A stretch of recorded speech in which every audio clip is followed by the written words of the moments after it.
around the world, there are artifacts that puzzle experts. These items seem impossible, out of place, or just plain unexplainable, found in ancient tombs, buried deep in the earth, or hidden underwater for centuries.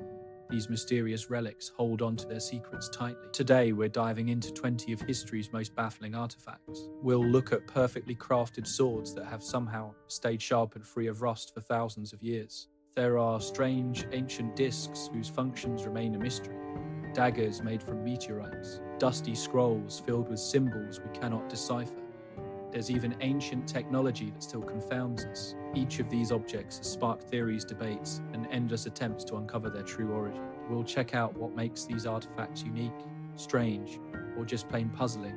And as always, we have visuals to help tell the story, though you don't have to focus on them. So whether you're tuning in closely or just letting it play in the background, get comfy, grab a snack, and enjoy the intriguing tales behind these mysterious objects. Now let's dig into 20 ancient finds that have us scratching our heads. In archaeology, many discoveries are clear-cut beautiful pottery, golden jewelry, or perhaps a straightforward royal tomb. Sometimes archaeologists uncover something so odd, it feels like the past is playing tricks on us.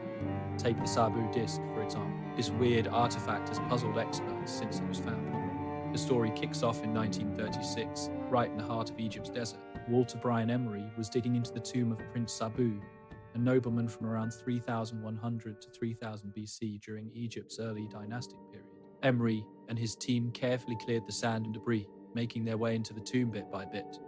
Then they came upon a small, unremarkable chair, merba. Inside were typical royal burial items, pottery, ivory jewelry, and bronze tools. But among these usual objects was one that really stood out. It was a strange disc, something no one had ever encountered before. Carved with precision from a single piece of schist, a soft but layered stone, the Sabu disc looked far from ordinary. It measured about 61 centimeters across, and it was unlike anything anyone had seen.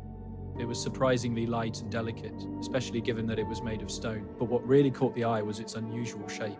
In the middle, there was a hole, surrounded by 3 elegantly curved blades, spaced out evenly and tapering off nicely. The whole disc rested on a slender edge, lifting it just above whatever surface it was meant to sit on. Picture a steering wheel merging with a propeller. That's the kind of look we're talking about. It feels more like something crafted in a modern workshop than something pulled from an ancient Egyptian tomb. The skill involved in making this disc was impressive. Talent, they knew how to carve stone with precision, shaping curves and getting symmetry just right. Thanks to its unique design, the Sabu disc drew attention fast. And it didn't take long for experts to start guessing what it was for. Archaeologists, historians, and enthusiasts from all sorts of backgrounds chimed in with theories, from the believable to the wildly imaginative. One popular idea is that it might have had a ceremonial or symbolic purpose. Ancient Egypt was rich in symbolism, where objects often stood for ideas or beliefs rather than just everyday use. This disc, with its careful craftsmanship and strange shape, could represent something symbolic, a vessel with ritual importance or something displayed during special events. But skeptics argue this doesn't fit because ceremonial items usually have clearer meaning. Energes come with images or hieroglyphs to help decode their purpose. The Sabu disc, however, has no inscriptions or symbolic carvings, nothing that shows what it was meant to be. So, if it was a ceremonial item, its meaning might have vanished over time.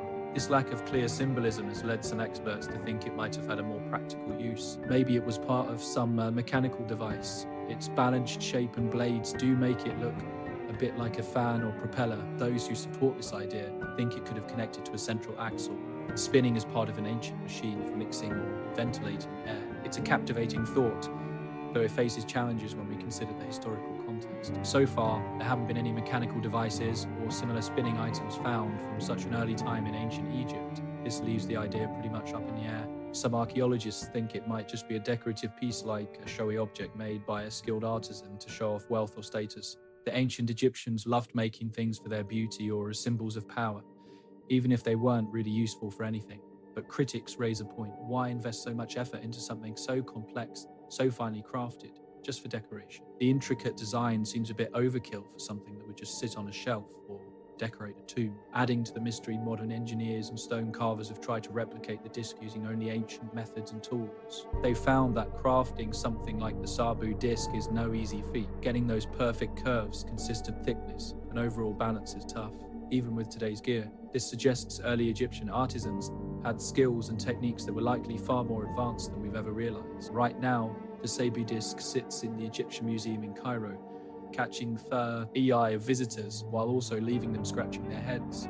Even after countless studies and hours of discussions, its actual purpose isn't clear, making it one of ancient Egypt's true mysteries. People often stop in front of its glass case, gazing at this peculiar stone disc, intrigued by its unique beauty and the puzzle it presents. For archaeologists and historians, the Sabu disc symbolizes the mixed feelings in their field. Each new find adds a piece to the puzzle, giving a glimpse into ancient life. But then there's this disc and artifact that just doesn't fit neatly into any narrative, challenging our understanding and reminding us how much more is still out there. Maybe one day, another dig in Egypt will uncover something similar, shedding new light on what the Sabu disc was really for. Until then, this fascinating piece of the past quietly waits for answers. Our ancestors had skills and ideas we're still trying to understand. Take the Sabu disc, for example. Whether it's a ceremonial tool, a machine part, or just a stunning piece made by a craftsman, it's truly captivating. It sits right at the edge of what we know and what we don't. It's a sign of human creativity and a mystery that will keep intriguing us for generations, even from behind a museum's glass. Then there's the Gujian sword from ancient China, real treasure that's piqued the interest of historians since it was found. Discovered in 1965 during digs near Jinghao in Hubei province. This sword was unearthed from a tomb dating back to the spring and autumn period, around 771 to 476 BC, tied to the ancient state of Chu. Unlike many artifacts from that time would often come out corroded, this sword was remarkably intact, sealed in a wooden scabbard within a tomb, but also contained bronze and jade items. It's about 55 centimeters long and weighs just under a kilogram. Crafted from bronze, it's surprising. Bly kept its sharp edge after being buried for about 2,500 years. When experts first checked it out, they found it could slice through paper easily, showing a level of sharpness that's rarely seen in bronze pieces from that time. Plus, it had very few signs of rust, making its preservation quite unusual. Researchers took a closer look at the sword's metal makeup to figure out why it resisted decay so well. They learned it was made from a bronze alloy, mostly copper, with some tin, along with tiny bits of lead, iron, and sulfur. The studies suggested that this specific mix of metals played a big role in preventing rust and keeping it sharp. While it was advanced for its time, similar bronze mixtures have been found in other artifacts, indicating that artisans back then had some impressive metallurgical skills. Beyond functionality, the Gujian sword is decorated with intricate design. Its surface features fine patterns like diamond shapes and balanced designs, which were typical of fancy bronze items from ancient China. On the handle of the sword, there are 8 ancient Chinese characters engraved clearly. These inscriptions say the sword was made by King Gujian for his own use. He was a prominent ruler of the state of Yu, reigning from around 496 to 465 BC. This direct link to history makes the sword especially important for historians looking into China's early dynasties. King Gujian is well known for his strong will and military skill. Historical records tell us he faced tough times after being defeated by his rival state Wu, but after years of planning, he restored Yu's strength and status. A beautifully crafted sword like this one likely represented royal power, wealth, and maybe even military might. However, it's unclear if Gujian actually fought with this sword, or if it was mostly for show to flaunt his wealth and authority.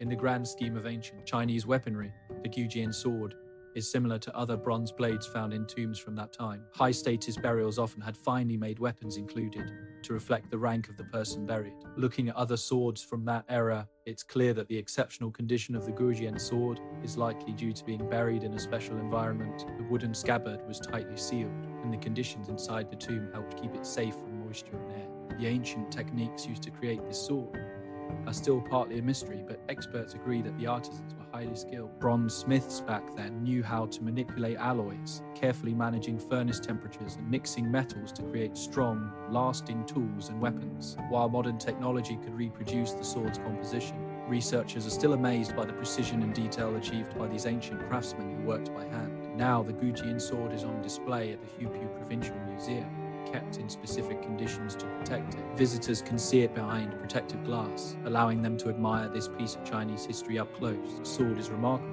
because of its clear markings and well-documented history, linking it directly to a known figure from the past. This makes it a culturally significant find. Its discovery also highlights the talent of ancient Chinese metalworkers, showcasing their ability to craft durable weapons. Yet some mysteries remain. Experts are still scratching their heads over why this specific alloy hasn't rusted like other items found in similar tombs, while it probably stayed preserved thanks to careful burial practices and the alloy's makeup. The exact methods they used are largely lost to time. Without detailed records on how the sword was made, historians have to rely on analysis and context to piece the story together. Today, the Gujian sword is a key cultural piece for China, reflecting both historical craftsmanship and the intricacies of the society that made it. People are drawn to its sharpness and durability, but its true worth lies in the rich historical connections it brings. As researchers dive deeper into the sword, they're hoping to shed light on ancient Chinese metalworking and the people behind these incredible artifacts. Now, shifting gears, let's head over to Bolivia, where the windswept highlands hold one of South America's biggest mysteries, Pumapunku. This site, known for its perfectly carved stones and unique architectural style, has captured the interest of historians, archaeologists, and curious travelers alike. Nestled near Lake Titicaca within the archaeological complex of Tiwanaku sits at roughly 3,850 meters above sea level.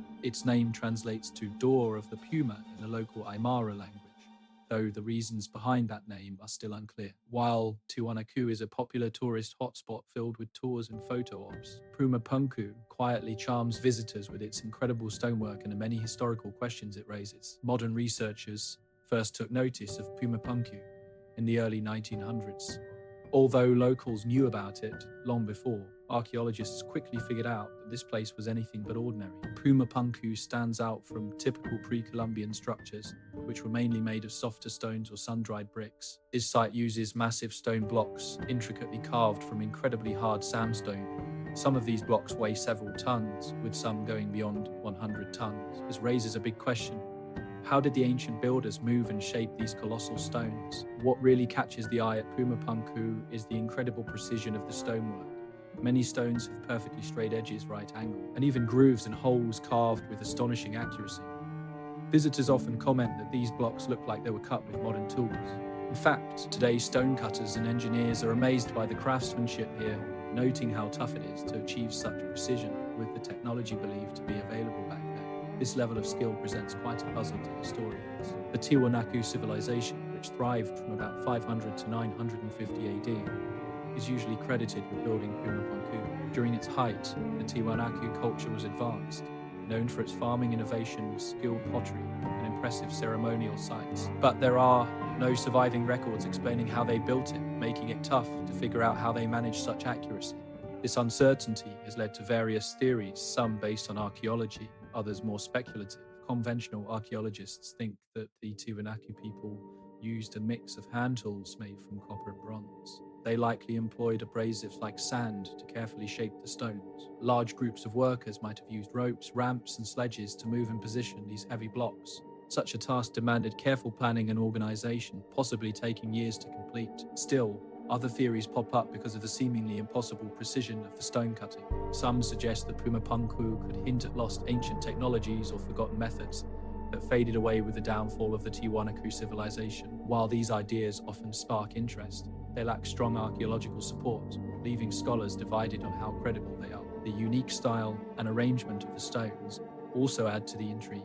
Pumapunku stands out from the nearby Tiwanaku structures. While Tiwanaku is known for its large temples, ceremonial platforms, and gateways made of simpler stones, Pumapunku offers a distinct arrangement of complex, scattered blocks. These stones look like they were crafted for a grand puzzle, designed to fit together perfectly. This uniqueness has led many researchers to think that Pumapunku might have had a special purpose.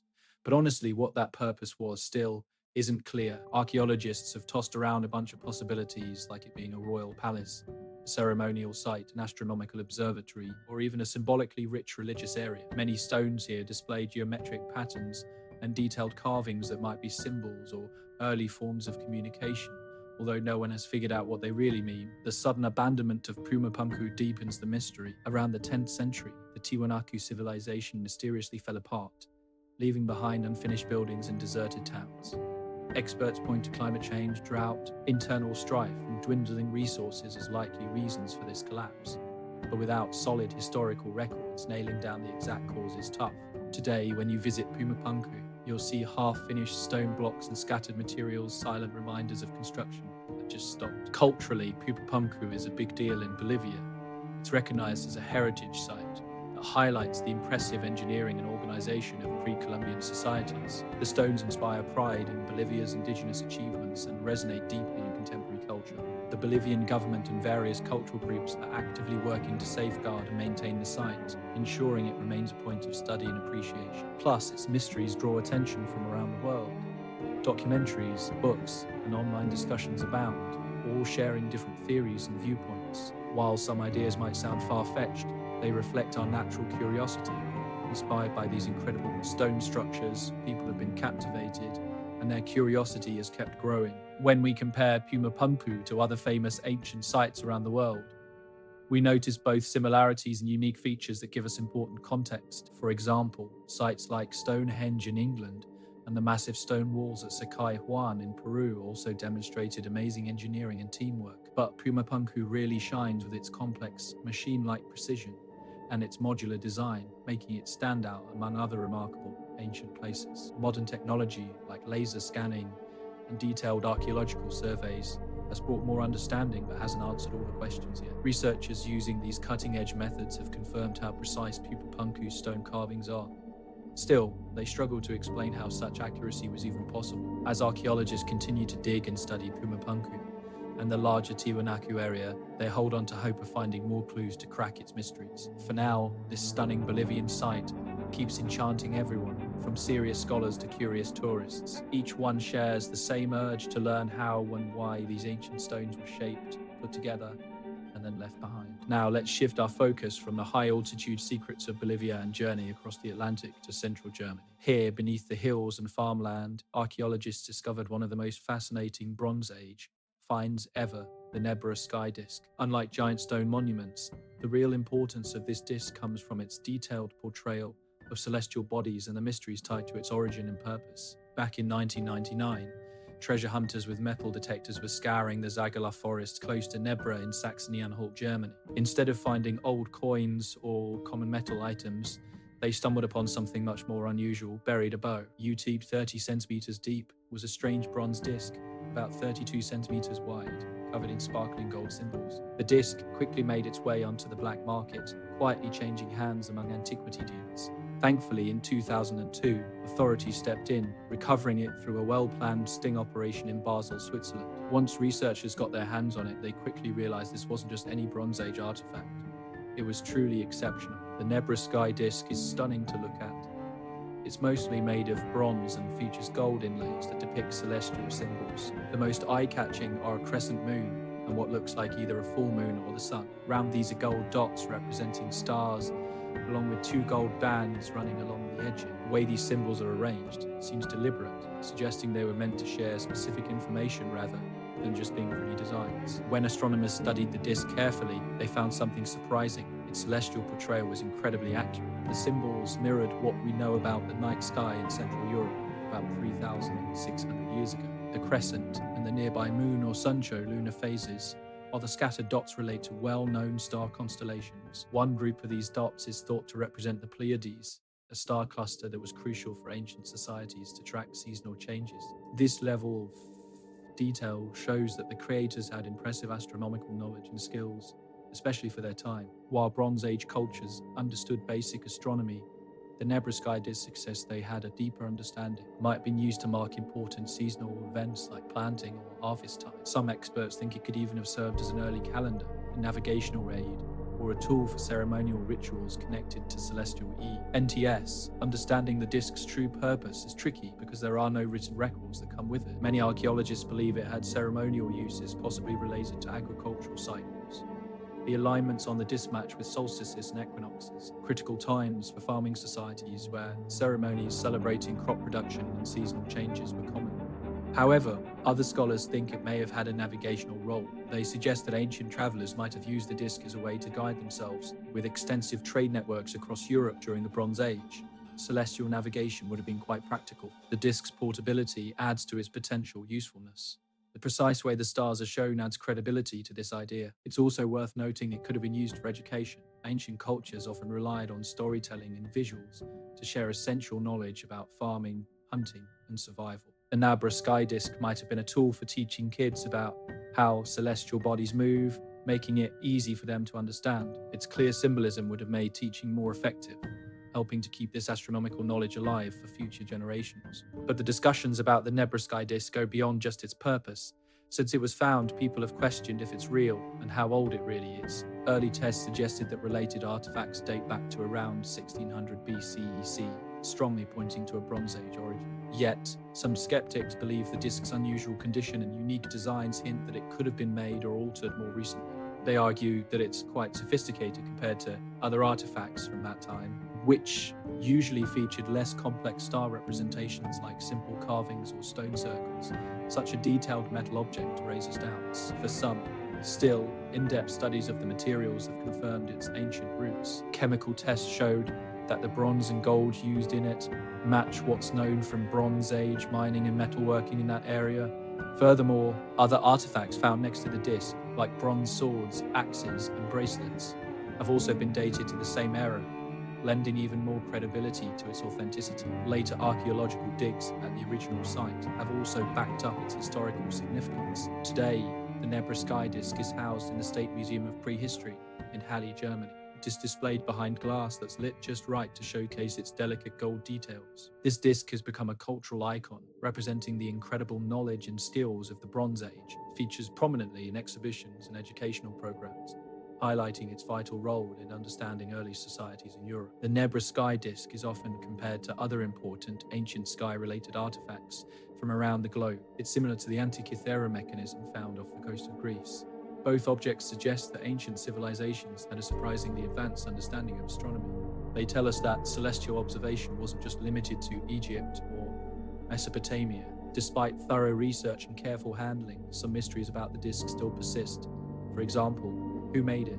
The culture behind its creation isn't clear since different groups lived in that area at that time. Plus, it's intriguing how the makers managed to gain such accurate astronomical knowledge. Researchers are combining astronomy, archaeology, and history to try to answer these questions. Ultimately, the Nebra sky disk is valuable because it gives us solid historical insights. It shows that Bronze Age societies in Europe knew more about astronomy than we once thought, changing our understanding of how sophisticated these ancient communities were. The discovery of the disk also stresses the need to protect archaeological sites from looting, which could have easily erased this incredible artifact from history. Today, visitors and researchers alike are captivated by the disk's astronomical designs and craftsmanship, even as its exact origins and purpose remain a bit of a mystery. But mystery just adds to its charm, making it one of Europe's most fascinating archaeological finds. Now, let's shift over to Egypt, where we find another archaeological puzzle, the massive black sarcophagi located in the Serapeum of Saqqara.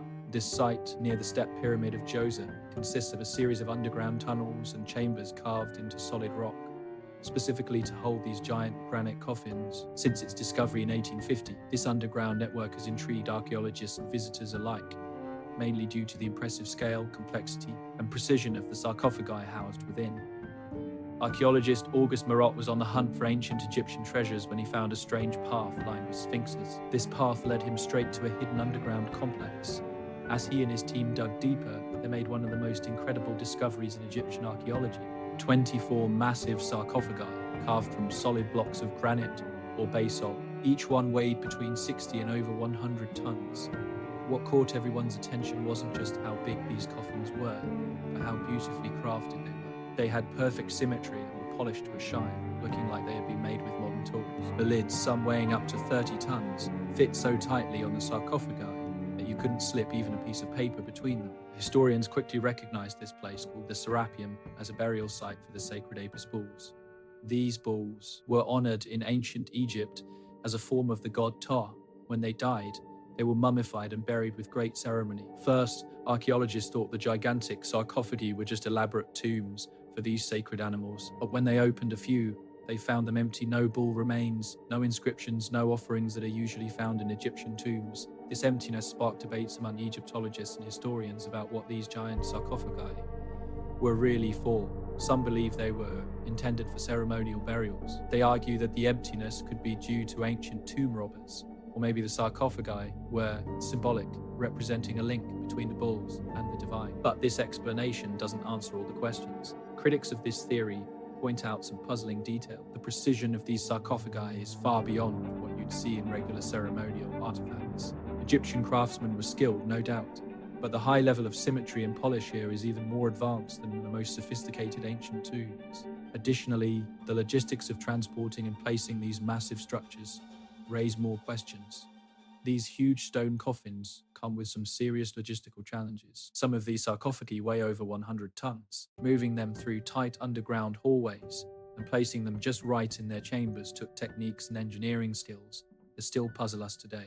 This has led to some alternative theories suggesting that these sarcophagi might have served other purposes, maybe something technological instead of just ceremonial. Some researchers think the Serapeum acted like an ancient storage facility to keep important items safe from the outside world. They believe the precise construction and airtight seals could have been designed to store things like organic materials, treasured texts, or special ceremonial objects that needed protection for the long haul. Supporters of this idea point to other examples in ancient Egypt, like secure rooms under temples, where they kept valuable scrolls and oils, but without physical evidence or documents clearly explaining what these sarcophagi were for. These theories remain mere speculation. While they're interesting, most traditional archaeologists take a skeptical view of these technological storage ideas. Another mystery is how they actually built, moved, and set up these colossal stone coffins. Granite and basalt, which were used to make them, are incredibly hard stones. Even today, they can be tough to work with. Shaping granite in such precise and smooth dimensions would require advanced tools and methods, along with a lot of time. Ancient Egyptian craftsmen were definitely skilled, but we still have questions about the tools and techniques they used to achieve such accuracy on such a large scale. Getting these massive coffins into the underground Serapeum was another challenge altogether.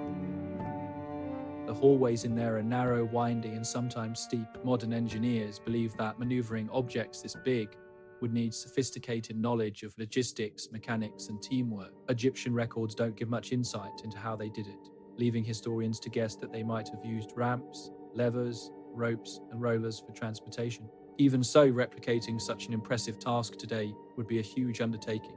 Even with today's advanced machinery, some things just stay hard to explain. This makes many people wonder about the possible lost engineering techniques or knowledge of the ancient Egyptians. The Serapeum still draws in visitors and researchers who can't help but be curious about its mysterious sarcophagi and the secrets they hold. As you stroll through the dimly lit tunnels carved from stone, there's a kind of hush in the air.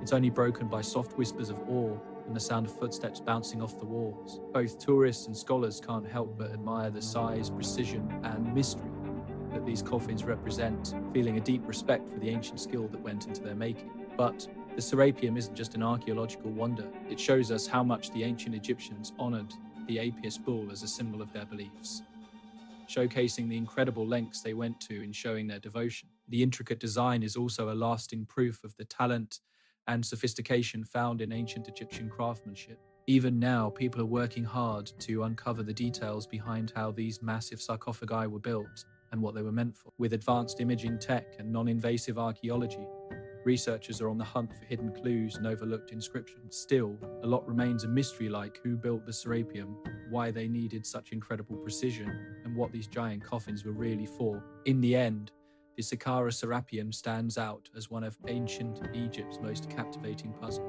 Its enormous black sarcophagi challenge our ideas about how these ancient structures were made and keep us questioning their true purpose. Perhaps the most fascinating thing about the Serapeum is its enduring mystery. With each new find or archaeological breakthrough, the site keeps pulling in speculation, curiosity, and admiration from everyone who visits or studies it. Quietly, it guards its secrets beneath the sands of Egypt. This intriguing mix of mysterious writing and detailed drawings has puzzled experts for over 100 years, making it the world's most mysterious book. It first caught the public eye in 1912 when a rare book dealer named Wilfred Voynich got his hands on it. Voynich was an experienced collector of unusual texts, but he instantly knew this manuscript was something special. Its earlier history is a bit foggy, but Voynich claimed it once belonged to Emperor Rudolf II, a 16th century ruler famous for his passion for alchemy and curiosities. The Voynich manuscript isn't very large, about the size of a typical medieval book, but what's inside is far from ordinary. It has around 240 pages made of vellum, filled with hundreds of strange images mixed with text that no one can read. Radiocarbon dating by Yale University suggests it was created sometime between 1404 and 1438. As you flip through its pages, you see bright and detailed illustrations showing a mix of odd subjects. There are drawings of exotic plants, complex astronomical diagrams, bizarre creatures, and even scenes of unclothed figures bathing in elaborate networks of pipes and pools. Many of these illustrations feel familiar, yet oddly twisted, almost as if from another world. But what's even more puzzling than the pictures is the text. Known as voyages, the script consists of carefully crafted symbols that look like letters. They flow neatly across the pages in paragraphs alongside the illustrations. At first glance, it seems like it should be easy to read. However, linguists and code breakers have tried to crack it and keep hitting dead ends. None of the known languages or codes fits patterns convincingly. Despite years of dedicated effort, it stubbornly stays unreadable. This ongoing mystery has led to a lot of speculation among historians, cryptographers, and curious minds alike. The origins and purpose of the Voynich manuscript spark a range of ideas, from serious research to wild guesses. One theory suggests it might be written in a secret code meant to hide sensitive information. Back in the medieval times, intrigue was everywhere. People were onto Waikami and religious battles, so encryption was common for those wanting to keep knowledge under wraps. Some researchers think the manuscript could include alchemical recipes, medical remedies, or astronomical info, all hidden to protect the author's insights. But despite many attempts, even with advanced cryptography tools, no one has cracked the code yet. Another idea is that the manuscript could be remnants of a lost language or an unknown dialect. Medieval Europe was full of linguistic variety, and many languages have faded away. The illustrations, especially the ones of plants, appear to try to document real plants, hinting at a scientific or medical purpose. But while some botanists see similarities with known species, they haven't been able to make definitive connection, which leaves open the chance that the drawings might show imaginary or symbolic plants. Lately, a more skeptical view has come up, suggesting the Voynich manuscript could simply be an elaborate hoax. Some believe it was made by someone in the medieval or Renaissance period who aimed to trick or entertain people, creating a fake language and wild images as a fun project. Historians know that medieval society was familiar with cryptic texts and artistic tricks. However, critics argue that the massive effort needed to create such a detailed manuscript without a clear audience or reason seems unlikely.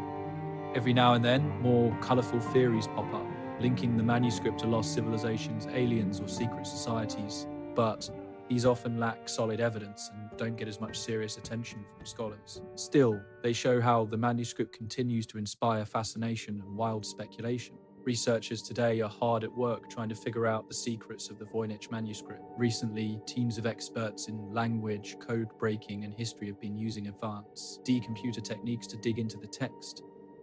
Back in 2019, a group from the University of Bristol published a study. They argued that the writing showed patterns similar to real languages, not just random nonsense.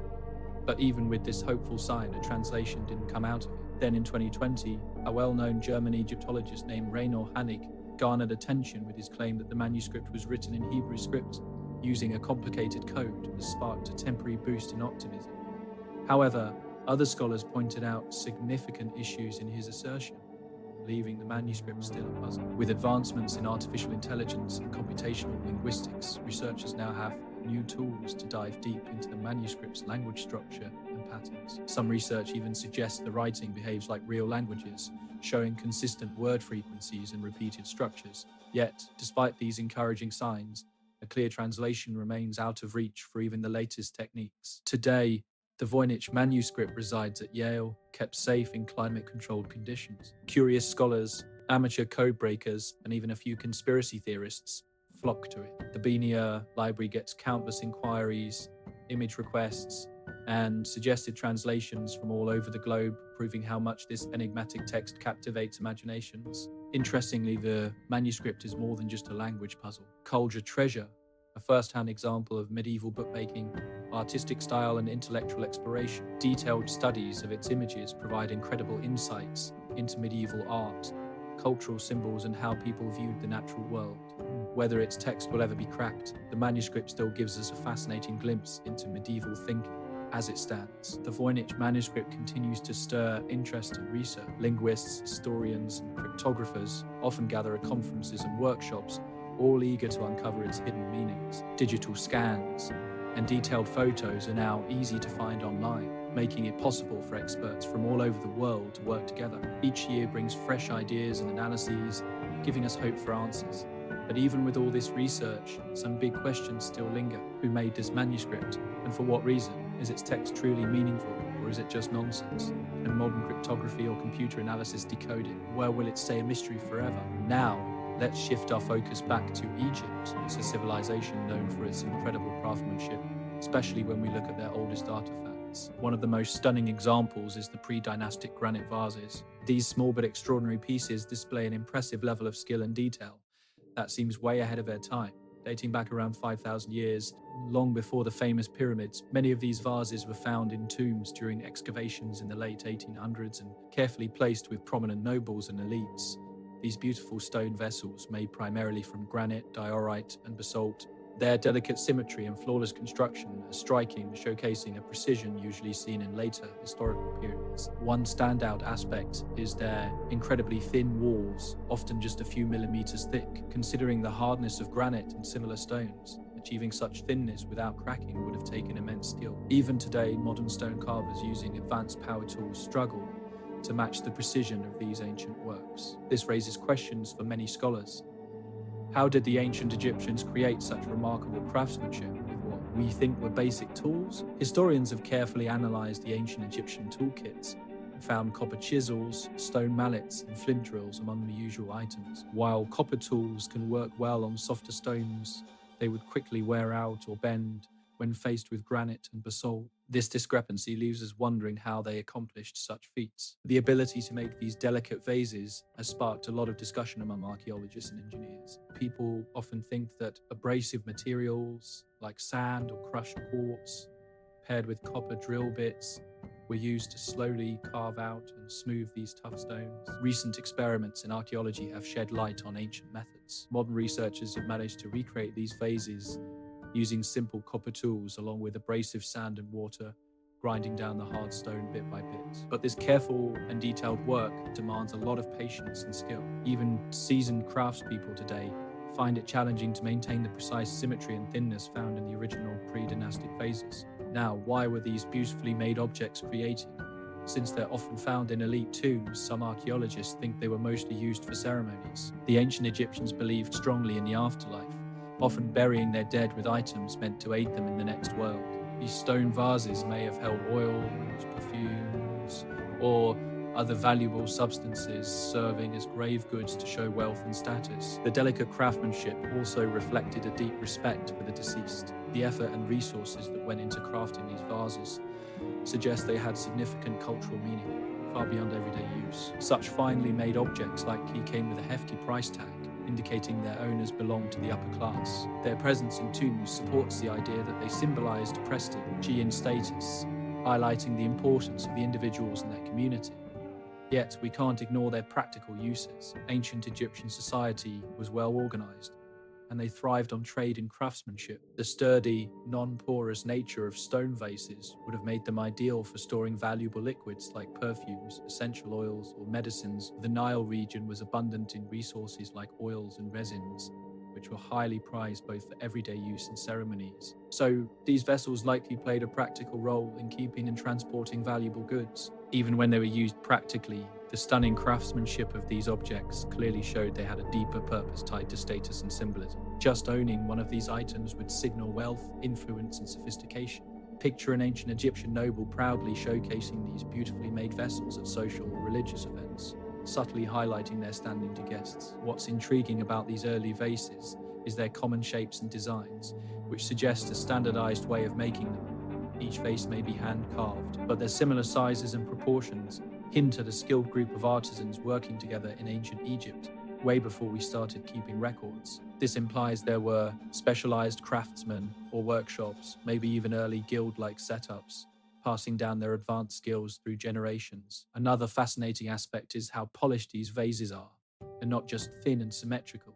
They also have a smooth, glass-like finish. Achieving that sheen would have taken careful effort and the right materials, like sand, powdered quartz, or even animal hide. Today, these ancient granite vases can be found in museums around the world, like the Cairo Museum and the British Museum. Visitors often comment on their beauty, amazed that such delicate artistry existed so long ago in Egyptian history. While overshadowed by the grand pyramids and temples, these small stone vases are proof of a rich artistic tradition and remarkable skill from Egypt's earliest days. We've made strides in understanding how these vases were made and what they were used for, but some details still puzzle scholars. The specifics of their crafting, the artisans behind them, and their place in early Egyptian society continue to spark research and discussions.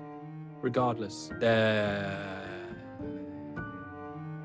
this idea of their historical significance and aesthetic appeal keep them fascinating and valued, serving as real evidence of the ingenuity and sophistication of ancient Egyptian civilization. Now let's turn our attention south to the vibrant and rugged beauty of South Africa. Near the little town of Ledenburg, in the province of Mpumalanga, an extraordinary archaeological find still fascinates historians and anthropologists today. These artifacts are known as the Ledenburg heads, unique ceramic pieces that provide an intriguing look into the creativity and culture of an ancient community in South Africa. The discovery of the Ledenburg heads happened almost by accident, a common occurrence in archaeology. Back in 1957, a young boy named Carl Ludwig von Basing was exploring his family's farm near Littenberg when he found some pottery pieces sticking out of an eroded hill. Instead of ignoring them, Carl collected these strange shards. Sensing they might be something important, he alerted experts at the University of Cape Town, and professional archaeologists soon came to check it out. What they uncovered was something special. They unearthed 7 hollow ceramic heads that date back to around the 6th century AD, about 1,400 years ago. The heads come in different sizes. The biggest one is about life-sized, while others are smaller and more compact. Each head is made from carefully shaped clay and fired to last. They sport detailed facial features, prominent eyes, distinct noses, and expressive mouths. They give them unique personalities, even though we're still unsure of their exact purpose. What's especially captivating about the Ledenburg heads is their decoration. Each one is adorned with intricate patterns created from clay strips and tiny punctures, likely made using sharp tools or sticks. These designs showcase geometric shapes and linear motifs that resemble tribal art found across southern Africa. Skillful craftsmanship hints that the creators had a strong aesthetic sense and likely crafted these with symbolic or ritual intentions in mind. But why these ceramic heads were made remains a mystery. Archaeologists have speculated about many possibilities, each tied to historical and cultural themes. One common theory is that these heads were ceremonial masks, perhaps worn during significant rituals or community celebrations. Masks are really important in many African cultures. They're often used to connect with ancestors, spirits, or gods during dances and ceremonies, especially during rites of passage. But when experts take a closer look, they notice that some of these masks seem more without proper eye holes or places to attach strings. It makes you wonder how functional they really are. Another idea is that these Littenberg heads might actually be ancestor portraits or symbolic pieces displayed during key community events. In many African cultures, using art or sculptures to represent ancestors is a powerful way to honor family lines, reach out to the spiritual realm, or strengthen community identity. These ceramic heads might capture the likenesses of individual ancestors or figures, highlighting the traits that mattered most in their societies. It gets even more interesting, with the small animal figures and decorative bits found on some heads. Some have tiny sculpted cattle horns or animal-like features, reflecting how much animals mean in various southern African cultures. Cattle in particular symbolize wealth, status, and spiritual authority in this region, hinting that these heads might carry deeper meanings about prosperity or ancestral guardianship. Archaeological discoveries in the area shed light on the Littenberg heads as well. When these ceramic pieces were made, southern Africa was home to many farming communities, thriving through agriculture, livestock, and advanced metalworking. The makers of the Littenberg heads were probably part of one of these settled groups with a strong cultural and artistic background. Sadly, without detailed historical records, it's tough to pinpoint who they were. It's worth noting that similar ceramic items are rarely found in this region, which makes the Littenberg heads even more special. Their uniqueness suggests they might represent a cultural tradition that's specific to the area, or maybe they reflect larger practices that were common across the region, with most other examples simply worn away by time or erosion. Archaeologists have put a lot of effort into studying and preserving the Littenberg heads since they were discovered. After restoring and analysing them, they were moved to the Iziko South African Museum in Cape Town, where they are displayed today.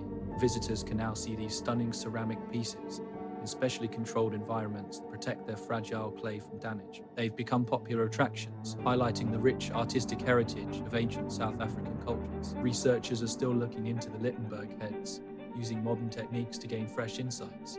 Advanced imaging, clay chemical analysis, and comparisons with others have revealed more about their craftsmanship and significance. However, the exact purpose and meaning behind these mysterious heads remain uncertain, sparking ongoing curiosity and inquiry. All in all, the Littenberg heads present a fascinating blend of artistry, cultural meaning, and archaeological intrigue. With their detailed designs, expressive features, and unknown origins, they capture the attention of historians, anthropologists, and everyday people alike.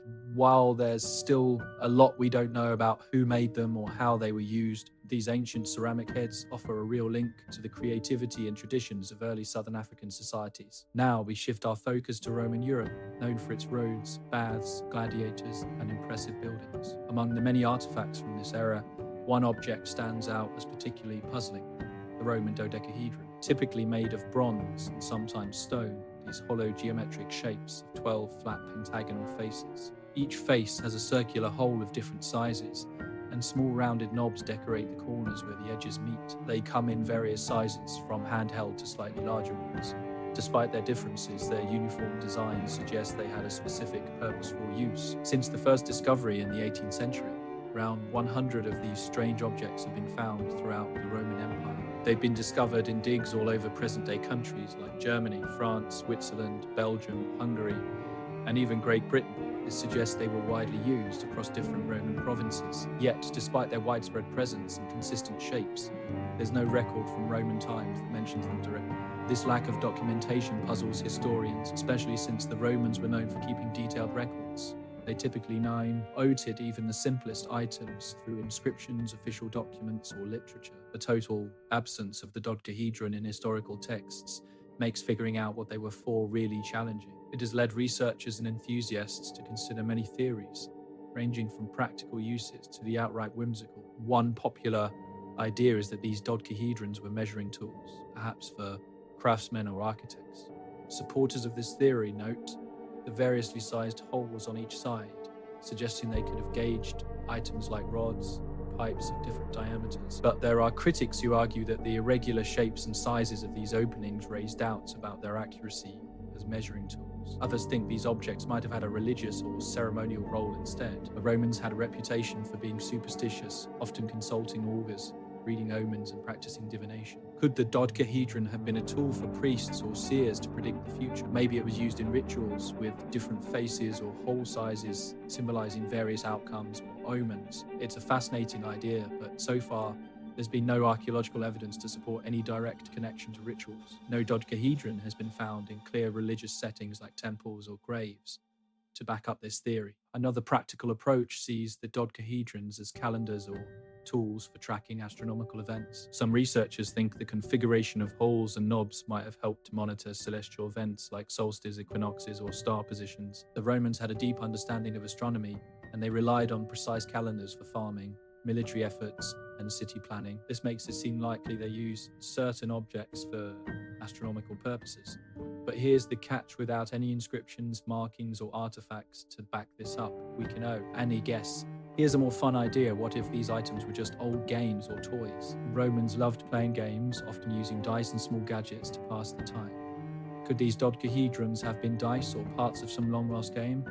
It's a playful thought, but it raises eyebrows because the designs, with their knobs and mismatched holes, don't really seem practical for play. Another practical theory, based on archaeological finds, suggests these dodecahedrons were used for knitting or weaving. Knitting and making textiles were common activities in Roman Europe. Small tools like these could have helped with yarn work or keeping stitch patterns even. In fact, modern knitters have tried using replicas and found they can knit gloves or socks, even if it's not the easiest method. Still, there's no clear visual or textual proof tying these artifacts directly to Roman textile work. Lately, scholars have been diving into where each dodecahedron was found. Some were discovered in Roman military sites, making some historians wonder if they were multi-purpose items soldiers carried for measuring or entertainment. But then examples pop up in civilian areas too, making it tricky to pin down a solely military use. Despite all the theories out there, dodecahedrons still resist easy classification. There's no denying they showcase Roman craftsmanship. Their bronze casting and unique designs fit right in with what we know about Roman metalwork from the 2nd to 4th centuries AD. Archaeologists confidently trace these objects back to Roman civilization, but whether they were everyday household items, specialized tools, or something completely different remains a mystery. Nowadays, you can find Roman dodecahedrons preserved in museums across Europe. Often seen as interesting curiosities, These artifacts highlight Roman creativity and our ongoing struggle to solve certain historical puzzles. People often scratch their heads over them, and museum staff frequently have to reiterate that we still don't know what they were meant for. Even after many hours of scholarly research, these simple yet fascinating objects remain a mystery, reflecting the gaps in our understanding of well-documented civilizations like Rome. Archaeologists are still finding and cataloguing new examples, which keeps the hope alive for figuring out their purpose.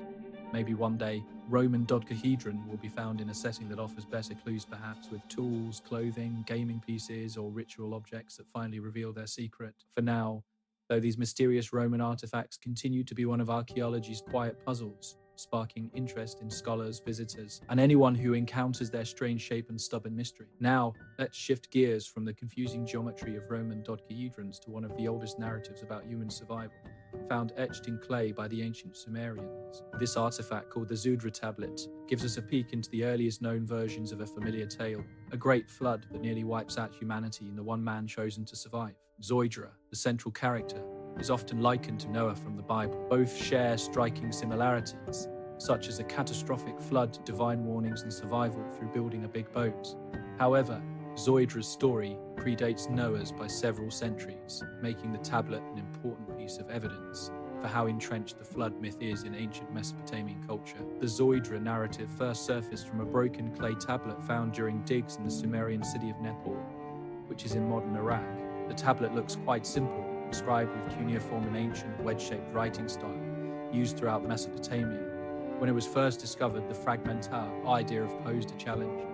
Key parts of the text had worn away, leaving gaps that archaeologists and linguists are still working to interpret and discuss. Despite its incomplete state, scholars quickly saw how important the Zudra text was, which dates back to around 1700 BCE. It offered key proof of how deeply rooted flood stories were in ancient Near Eastern cultures. The Sumerian civilization, one of the earliest advanced societies, laid the groundwork for later cultures like the Babylonians, Assyrians, and eventually the Hebrews. Because of this, the Zudra tale is one of the oldest flood accounts written down, predating and possibly influencing stories found in Babylonian epics and the Hebrew Bible. The surviving parts of the Zudra tablet tell us about a divine warning given to Zusra, a good king, about a disastrous flood coming from the gods. The reasons for the gods' anger aren't entirely clear, but the fragments hint at their frustration with humanity, similar to themes found in later Babylonian biblical stories. Following this divine message, Zusra builds a massive boat to save himself, his family, and animals. When the flood hits, it devastates the earth and wipes out nearly all people. After enduring relentless storms, Zusra's vessel finally comes to land. When he steps out, he performs rituals, thanking the gods and making offerings. As a reward for his faithfulness, Zusra is granted eternal life, which sets this story apart from many others. The tablet highlights how loyalty to the gods leads to blessings, a common theme in ancient Near Eastern tales. What stands out about the Zudra narrative is its clear connection to flood myths across different cultures worldwide. Similar stories appear not just in the biblical book of Genesis, but also in Mesopotamian texts like the Babylonian epic of Gilgamesh. Cultures far apart like Antine Greeks, Native Americans, the Chinese and Australian Aboriginal peoples all have their own flood myths. So the Zudra narrative is crucial for understanding the widespread nature of flood stories, reflecting a shared ancient memory or storytelling tradition likely tied to real events like major floods or natural disasters. Mesopotamia, the region between the Tigris and Euphrates rivers, has a long history of severe flooding. Archaeological finds show that huge floods could wipe out entire cities. These disasters likely made a lasting mark on people's memories, turning into myths that were told and retold over time, eventually written down like the Zusra tablet. This historical context is crucial for understanding the Zusra story. While the narrative might be based on real floods, many scholars believe it's more of a religious or moral lesson. This idea of bit highlights human fragility, the power of the divine, and the value of being obedient and faithful. The promise of eternal life in the story reinforces the idea that good behavior is rewarded, a key belief in ancient cultures. Still, even though most scholars view the Zusra tale as mythical, there's ongoing debate about how much it reflects real history. Some researchers suggest that the flood events described might relate to significant historical disasters like the flooding of the Persian Gulf when the last ice age ended, or major river floods that affected early settlements in Mesopotamia. But these ideas are still speculative. We don't have concrete evidence linking the story to specific historical events due to the lack of complete archaeological finds. blades. Plus, it's unclear exactly what purpose the Zeusudra tablet served. While it tells a story, it may also have had religious or ritual uses, possibly read during ceremonies celebrating survival or divine favor. These moral messages would have strengthened community values, encouraging people to follow religious and social norms. For those who see the Zudra tablet in museums, it brings to life an ancient world shaped by nature's power, spiritual beliefs, and storytelling. Exact historical accuracy may be uncertain, but its cultural significance is undeniable. The Zeusa narrative has lasted thousands of years, showing humanity's ongoing quest to make sense of catastrophic events. These stories reflect themes of survival, renewal, and the timeless human wish to connect with something greater. Moving from ancient flood myths found in Mesopotamian clay, let's journey to medieval Japan, a time filled with heroic tales, fierce samurai clans, and most interestingly, the incredible swords that symbolize them. Among the many famous blades in Japanese history, the Tenkagoken, known as the Five Heavenly Swords, really stands out. These swords are masterpieces of Japanese craftsmanship and are wrapped in legends, history, and mysteries about where they are now. In Japan, swords have always been more than just weapons. They embody deep symbols of honor, authority, and a warrior's soul. The Five Heavenly Swords exemplify this belief. Crafted during the Kamakura period from 1185 to 1333, these blades were celebrated not only for their amazing quality, but also for the legendary warriors connected to them. Each of the Tenkagoken swords comes with unique names and rich histories. There's Dojigeri Yasutsuna, Mikazuki Munashika, Onimaru Kunitsuna, Onimaru Sunashiku.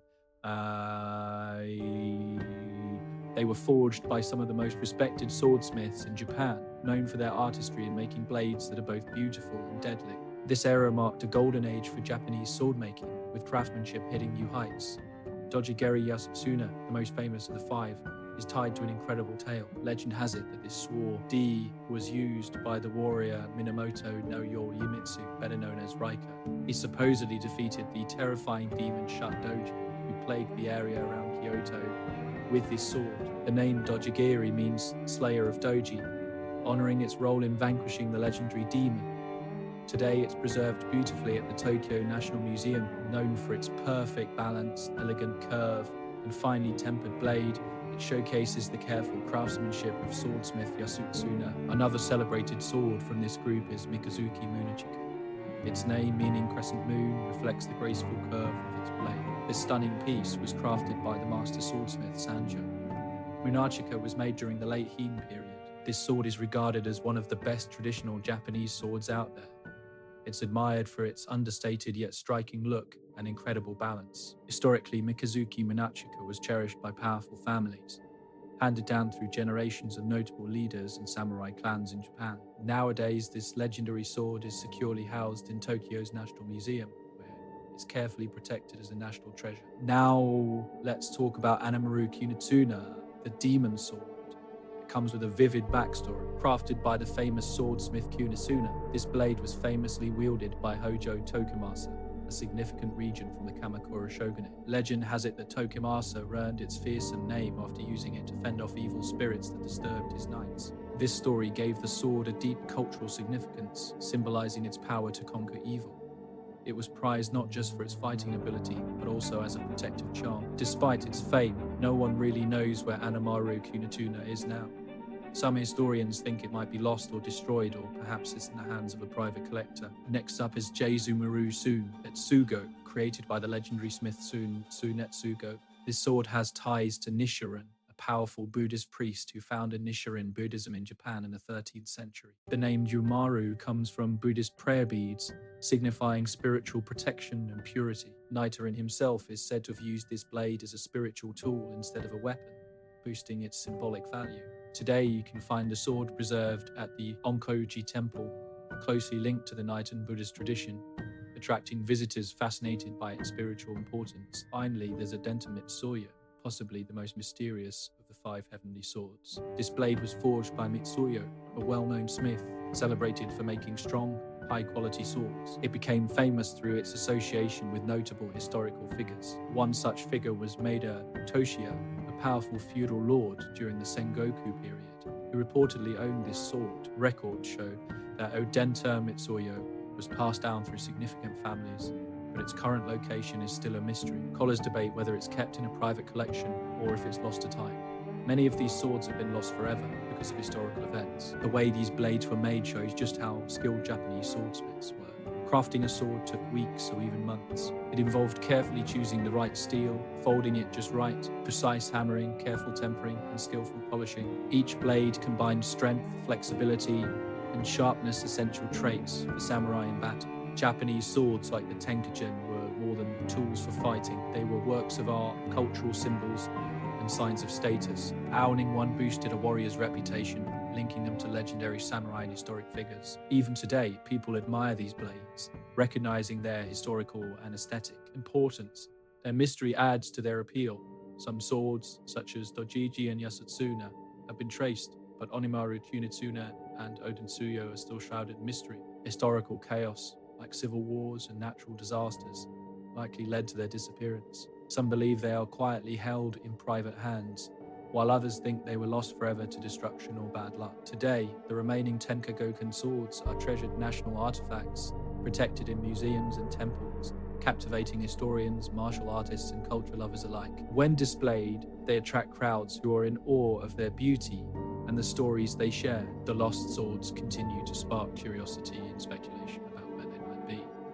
The Tenkagokans mark a vital chapter in Japan's long history and culture. These swords capture a blend of warfare, art, spirituality, and mythology, showcasing the spirit of samurai culture and traditional craftsmanship. Even though today's swordsmiths strive to recreate the techniques and beauty of these famous swords, nothing compares to the historical and cultural significance of the five heavenly swords.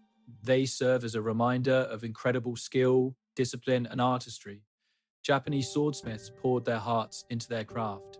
These swords aren't just tools, they're symbols that connect deeply with Japan's cultural identity, echoing values like honor, tradition, and excellence that have been passed down through generations. The five heavenly swords capture Japan's long-standing love for the art of the blade, a passion that continues to thrive today among historians, collectors, and culture lovers all over the world. Now, let's shift our focus from the legendary samurai blades of Japan to Africa.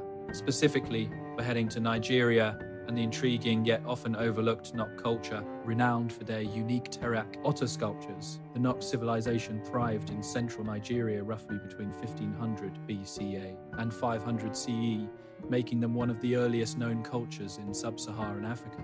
The discovery of Nok artifacts was somewhat serendipitous, a classic story in archaeology. In 1928, tin miners working near the village of Nok stumbled upon a surprise: exquisite terracotta heads buried deep in the soil. At first, the miners saw these sculptures as mere curiosities, interesting but not particularly important. Over the years, as systematic digs began, the significance of these artifacts became clear.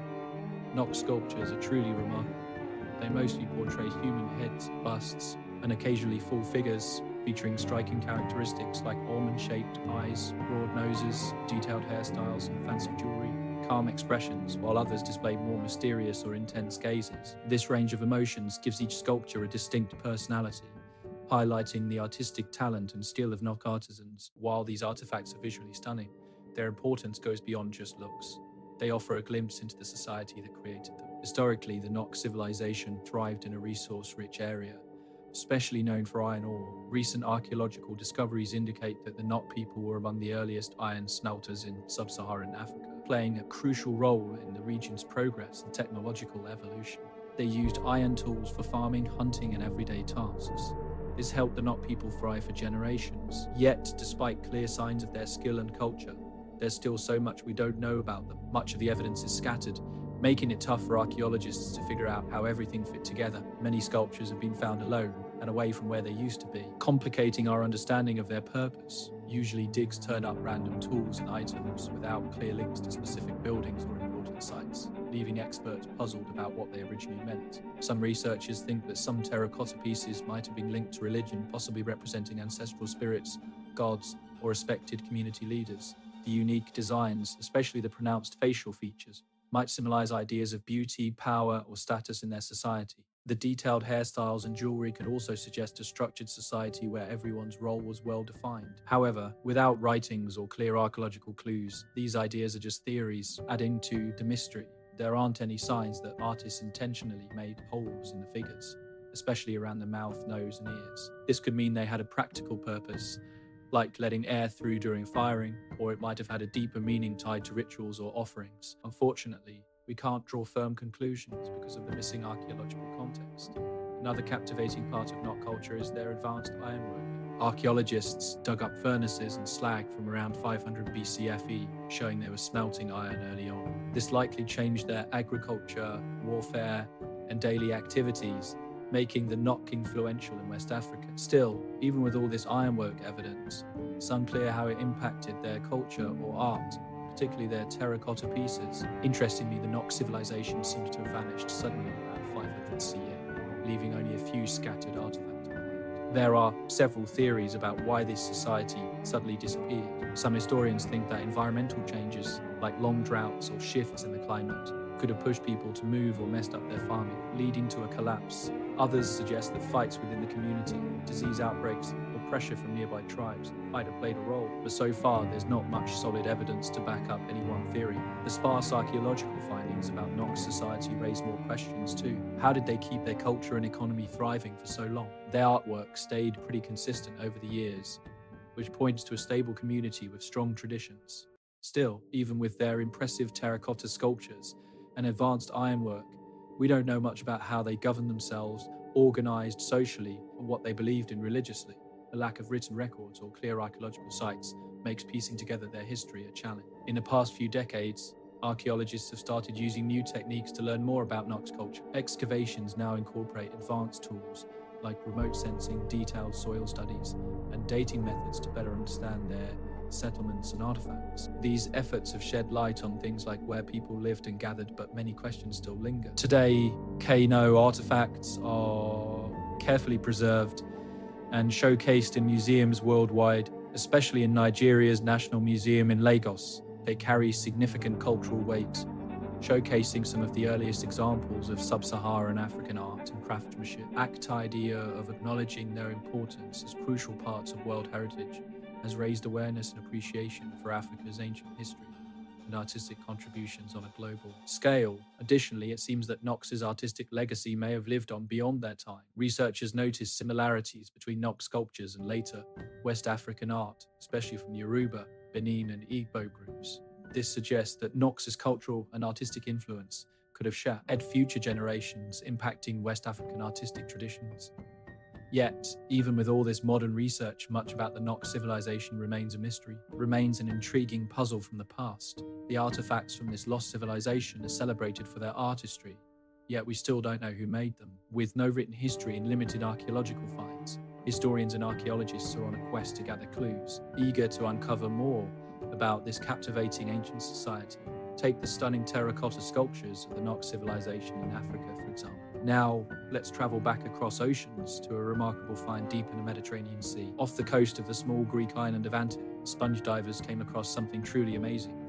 They discovered an artifact that we now call the Antithera mechanism. Since its discovery, this puzzling object has sparked the interest of historians, archaeologists, and engineers alike, showing just how clever ancient technology could be. The tale of the Antithera mechanism starts in the spring of 1900, when a group of Greek sponge divers ran into a fierce storm near Antithera. Looking for safety, they dropped anchor close to the island. While diving, they found an ancient shipwreck filled with scattered bronze and marble treasures tucked away in rocky nooks. It turned out to be a Roman ship that had sunk around 70 to 60 BCE, carrying valuable Greek goods meant for the Roman elite statues, luxurious items, and bronze artifacts.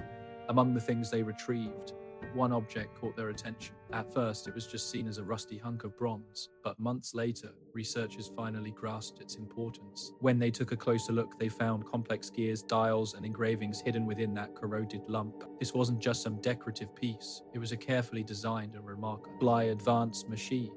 This device became known as the Antithera mechanism, now regarded as the oldest known analog computer. At first sight, it may not look like much, especially after spending centuries underwater, battered and covered in grime. But beneath that surface lies a detailed web of interconnected bronze gears, expertly crafted and surprisingly accurate. These gears weren't just for show, they were specifically made to track celestial movements and astronomical events. The Antikythera mechanism is a fascinating and intricate astronomical calculator. Studies suggest it was made between 150 and 100 BCAM, during a time when ancient Greece was really thriving in science, fueled by curiosity and exploration. This was when great minds like Hipparchus and Archimedes were making huge strides in math, astronomy, and engineering, impacting future generations. While we can't pinpoint a specific inventor for this device, many historians think it came from the Hellenistic scientific tradition, likely from the Greek islands or important hubs like Alexandria, Rhodes. Once researchers cleaned and examined the mechanism, they found it was far more complex than anyone had imagined. Using advanced imaging techniques like X-ray computed tomography, they discovered over 30 interlocking bronze gears hidden in the corroded artifact. These gears were crafted to track the movements of the sun, moon, and known planets. They even predicted lunar phases, eclipses, and modeled the moon's irregular orbits, showcasing an impressive understanding of astronomy and engineering for its time. On the front, the mechanism had dials indicating zodiac signs, months, and lunar phases. Flip it over, and you'd find more dials and scales to track solar and lunar eclipses, as well as calculate the timing of important events like the Olympic Games. The inscriptions on its dials were, in Greek, ophe, ring instructions on how to use the device, highlighting its role as an educational and practical tool, not just a decorative piece. Even with all we know about its mechanics and precision, the exact purpose of the Antikythera mechanism still sparks debate. Scholars mostly agree it was a sophisticated tool for astronomy, possibly intended for teaching or navigation. Some historians suggest it helped sailors and travelers predict celestial events for navigation. Others think it might have served a ceremonial or educational role, demonstrating the advanced achievements of Greek science and teaching students about astronomy. Looking at similar artifacts or historical stories doesn't really clear things up. Sure, ancient writings sometimes mention machines or astronomy tools, like Archimedes' famous sphere or Cicero's nods to Greek gadgets. But nothing else from that time matches the complexity of the Antikythera mechanism. This makes it all the more mysterious. It raises questions. Was this tech known to many, or just a small group of Greek experts? Back then, during the Hellenistic period, places like Alexandria and Egypt stood out as innovation hotspots. It was home to that famous library and museum where scholars shared ideas freely. Another key place was Rhodes, known for its craftsmanship and sea trade. It could even be where the Antikythera mechanism originated. The craftsmanship hints that its creators had a deep understanding of both astronomy and engineering, suggesting teamwork among mathematicians, astronomers, and skilled makers. Still, even with these cultural clues, we don't know who invented it or where. Historical records talk about talented craftsmen and inventors, but none pin down the Antikythera mechanism specifically. Without direct records or more artifacts from the same place, historians can do little more than guess based on hints. The Antiky theory mechanism also makes us think about how ancient Greek technology carried forward or didn't. Its existence shows the mechanical devices, like calculators, were likely more advanced and widespread in ancient Greece than we used to think. Some historians think similar devices might have once existed, but were lost over time due to rust, recycled bronze, or historical chaos. Others suggest that such knowledge faded away as societies changed. Today, the Antikythera mechanism is carefully kept in Athens at the National Archaeological Museum, still a major attraction in their vast collection. Museum goers often can't help but admire the complex gears and impressive scientific skill of ancient Greek civilization. Scholars and historians are still diving into this artifact, using advanced imaging and computer modeling to unravel its functions and historical context. Modern recreations have shown how it actually works, mirroring its ability to predict celestial events, eclipses, and lunar cycles. These recreations serve as fantastic educational tools, letting today's audiences experience the incredible feats of ancient Greek science and engineering. Even after all the study and rebuilding, some big questions about the Antikythera mechanism still linger. Who really invented and built this ancient device? How common was it in ancient Greek life? And why haven't we found similar gadgets anywhere else? These mysteries keep sparking new research, archaeological digs, and lively discussions. Ultimately, the Antikythera mechanism stands as a testament to the advanced scientific knowledge and engineering skill of ancient Greece. Even though it's seen better days, this artifact proves that the ancients had technical abilities that modern historians once underestimated. Now let's shift gears, moving away from the fascinating gears and celestial puzzles of the Antikythera mechanism. We find ourselves on the island of Crete, rich in history and archaeological wonders. Here, in the ruins of a Minoan palace, archaeologists unearthed one of the most mysterious artifacts ever found, the Phaistos disc. This strange clay disc has caught the attention of scholars, linguists, and history buffs for over a century. Why? Because it's covered in a script that still hasn't been cracked. Hephaestus' disc was discovered in 1908 during digs at the ancient palace complex near the town of Phaistos in southern Crete. An Italian archaeologist named Luigi Pernia, who led the excavation, stumbled upon the small disc buried under layers of debris. The palace itself dates back to around 1700 to 600 BCE and was a major hub of the Minoan civilization, celebrated for its remarkable art and vibrant culture. Hephaestos' disc has a wide-reaching impact across the Mediterranean. This disc isn't very big, about 16 centimeters across and 2 centimeters thick. It's made of fired clay and has a smooth surface that's nicely crafted. But what really grabs your attention is the spiral writing that wraps around both sides. Made using individual characters, the writings create a unique spiral that moves from the outer edge to the center, making for a beautiful but puzzling design. The disc features 241 symbols made up of 45 different pictographs that are neatly placed in sequences divided by short vertical lines. These characters show a variety of things: people, animals, plants, and some abstract shapes. You can spot symbols like helmets, shields, fish, tools, and what look like houses or ships, each one carefully pressed into the clay, showcasing skilled craftsmanship. However, the meanings behind these images and what they signify linguistically remain a mystery. Linguists and historians have been intrigued by the Hephaestos disc for years, but decoding it is proven to be quite difficult. Although many theories and attempts have been made, no one seems to agree. One big hurdle is that there's nothing else like this artifact anywhere. No similar writing or language has been discovered in Crete or the wider Mediterranean area, in contrast to the linear A or B scripts found elsewhere on Crete that are partially understood. The Hephaestos disc script seems completely different, leaving experts scratching their heads. The historical context offers limited hints. It was found in a Minoan palace, which suggests it might connect to the advanced and culturally rich Minoan society known for its grand palaces, trade routes, and artistic prowess. Yet, without more examples or clear context, figuring out what it was used for is tough. Scholars still debate whether it was for daily communication, had a ceremonial role, or maybe even served something practical like record keeping or a calendar. There are several fascinating theories about what this artifact was really meant to do. Different ideas have emerged about what the disc means based on where it was found, cultural habits, and comparisons from history. One common thought is that it played a role in religious or ceremonial activities. It might have included hymns, prayers. The spiral design could represent spiritual journeys, cosmological beliefs, or rituals. The ancient Minoans worshipped natural forces and symbols that represented their deities, possibly using the disc in ceremonies or festivals. However, we don't have solid proof for this theory.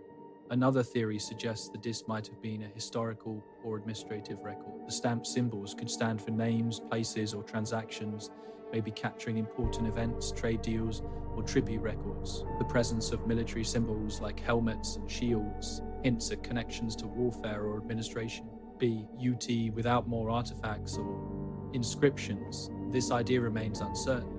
A more unconventional theory proposes that the disc could have served as a game piece. The spiral and clear sections might indicate spaces for movement or ways to keep score in an ancient board game. While this idea is interesting, it also lacks direct evidence from Minoan digs, leaving experts intrigued yet doubtful. With so many interpretations, none have become widely accepted, mainly because the disc is so unique. The lack of similar artifacts or scripts found anywhere else continues to puzzle researchers trying to decode its secrets. Unlike Egyptian hieroglyphics or linear B tablets, which were deciphered thanks to many examples, the singular nature of the Hephaestos disc makes it hard to interpret. The writing on the disc is quite advanced, with stamps used to imprint designs on clay, showing a surprising level of sophistication for its time. This hints at a possible structured way of writing or communication, and might suggest that there was broader literacy or specialized scribes in Minoan society.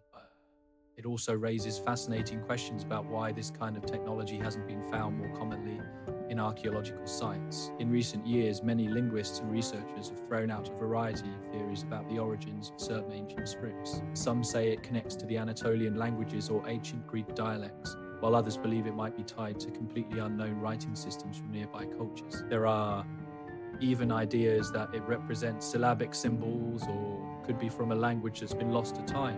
Each theory is backed by evidence from linguistics, history, and archaeology, but without new discoveries, nobody has the final word on it yet. Today, we have modern technology that holds promise for making progress, Tools like high-resolution imaging, Digi, TAL analysis, and computer-aided linguistic techniques are being used to study the characters on the disc, how often they appear, and what their patterns look like. Researchers hope these methods will peel back the layers of mystery and reveal some hidden meanings. Still, even with all these advanced tools, the secrets of the disc keep slipping through their fingers. Right now, the Phistos disc is safely housed in the Heraclean Archaeological Museum on Crete. It's a big draw for visitors who are intrigued by its mysterious writing and historical importance. Considered one of the museum's standout pieces, marking an important part of Cretan and Mediterranean archaeological history, people are often spellbound by this artifact, captivated by its unusual writing and eager to learn about the civilization that made it. Archaeologists hold on to hope that future finds in Crete or nearby could lead to crucial clues regarding what the disc is all about.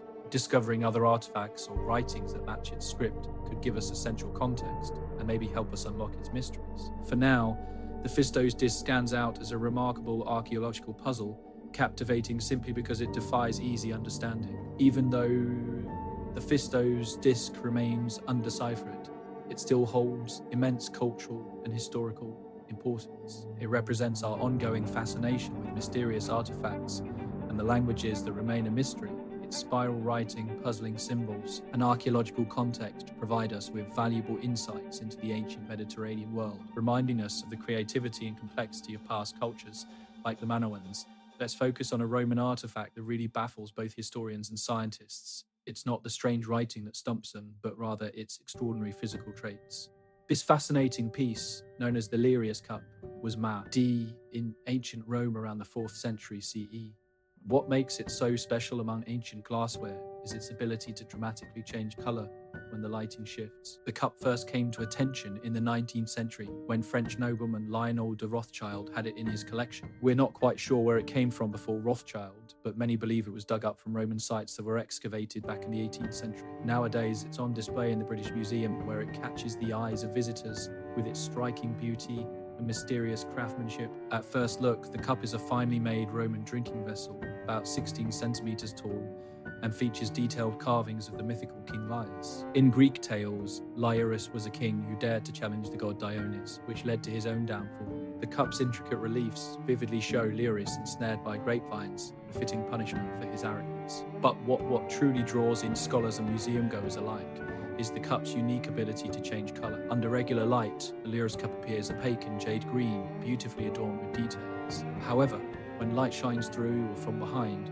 it transforms into a stunning deep red, revealing a bright translucence that feels almost modern. This surprising trick of light, known in science as dichroism, is rare for ancient artifacts and showcases one of the oldest examples. Scientists have found that this impressive feature is thanks to the cup's special makeup, which includes tiny bits of gold and silver mixed into the glass. These little metal particles, each much smaller than a human hair, are spread out in a way that they interact with light differently based on its angle. In today's terms, this is an ancient form of nanotechnology, showing a remarkable level of scientific understanding from Roman artisans. When researchers first stumbled upon these metal nanoparticles, they were baffled. It hinted that Roman craftsmen had a deep knowledge of materials and how they influenced light. The techniques behind achieving the stunning look of the Lirius cup are still somewhat of a mystery. Back in ancient times, glass makers would heat silica and mix it with different metallic oxides or additives to create various colors, but getting gold and silver nanoparticles to disperse evenly at just the right scale. That takes precise control over the temperature and the mixture. Historians once thought that was beyond the skills of Roman artisans.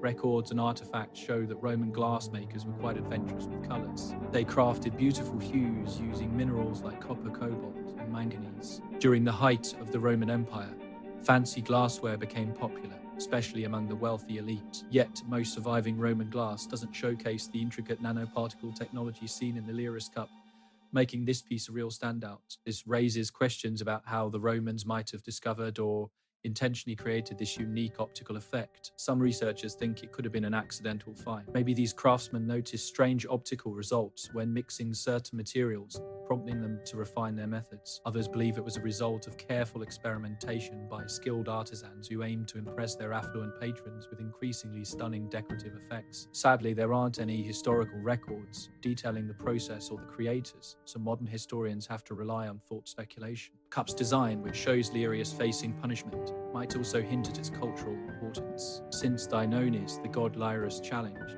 was linked to wine and celebration, it makes sense that a cup shifting colours from green to wine red would resonate in a society that cherished wine. Wealthy Romans often hosted lavish feasts and drinking parties, and luxurious drinking vessels served both practical and symbolic purposes, showcasing status and sophistication. The imagery of mythological punishment on the Lyrus Cup ties into common themes in Roman culture, perhaps acting as a warning against pride or defying divine authority. High-status banquets in Rome often featured subtle symbols in their tableware and decor, allowing the wealthy hosts to communicate their elegance and influence. The Lyrus Cup is more than just a beautiful piece. It shows off the smarts of its creators. It probably had a ceremonial role, captivating guests with its stunning visuals and colour-changing magic during special events. Still, we're not entirely sure what it was truly meant for. Maybe it was primarily a decorative item, a flashy showcase for a wealthy Roman, practical use at fancy feasts, symbolising status and knowledge, without solid historical records. All we have are intriguing possibilities. Finding similar effects in ancient glass is pretty rare, so comparing pieces can be tricky. There are a few other Roman glass bits that change colour like this one, but none are as finely crafted or well preserved as the Lyrus Cup. It stands out as a remarkable example of Roman artistry, showing a scientific understanding that modern historians might have overlooked. Today's science tools like electron microscopy and X-ray analysis are shining new light on how this cup was made. Experts have pinpointed the exact amounts of gold and silver nanoparticles in the glass, revealing how ancient artisans manipulated these materials to create that color-changing effect. Yet, the specific techniques used to make those nanoparticles are still somewhat of a mystery. The Lyrus Cup sparks a low T of discussion among historians, archaeologists, and material scientists, all fascinated by its advanced technology and what it means for history. Despite years of research, much of its original mystery remains. It silently showcases the creativity and skill of its ancient makers. At the end of the day, the Lyrus Cup is a stunning example of Roman glassmaking and scientific achievement. Its unique ability to change colors keeps capturing the attention of researchers and visitors, inspiring further exploration and curiosity. Even if we never fully uncover all the techniques and history surrounding its creation, this cup is a powerful reminder of the cleverness of ancient technology. Moving on from the fascinating world of Roman glass, let's travel to the lively Ottoman Empire in the 16th century.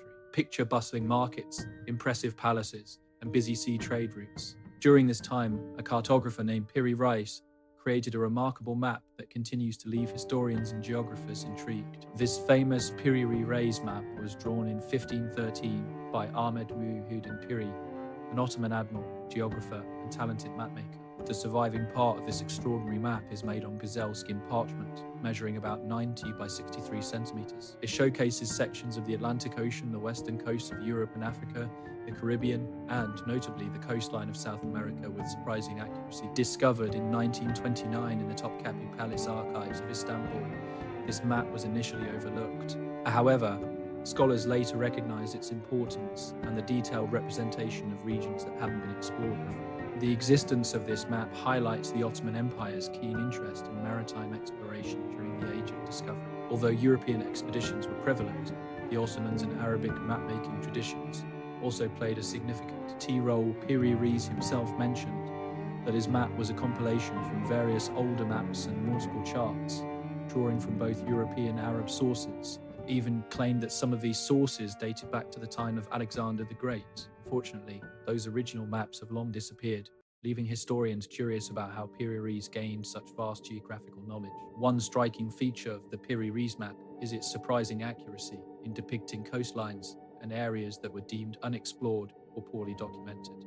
Most notably, it shows a remarkably precise representation of South America's eastern coastline, matching or even exceeding the accuracy of maps made by European contemporaries. This raises intriguing questions about the sources Piri Reis used, but the most captivating and debated part of the Piri Reis map is the landmass shown at the southern edge, which some believe represents Antarctica. According to certain interpretations, this coastline closely aligns with Antarctica's shape beneath its ice sheet, a geographical detail that was unknown at the time. It was largely unknown until modern mapping techniques were developed in the 20th century. How could an Ottoman mapmaker from the 1500s have known about a landmass that modern explorers wouldn't document for centuries? This intriguing question has sparked a lot of discussion among historians, cartographers, and even fans of alternative history. Some researchers have tried to make sense of it, suggesting that the southern landmass might just be a twisted or guesswork version of the South American coastline.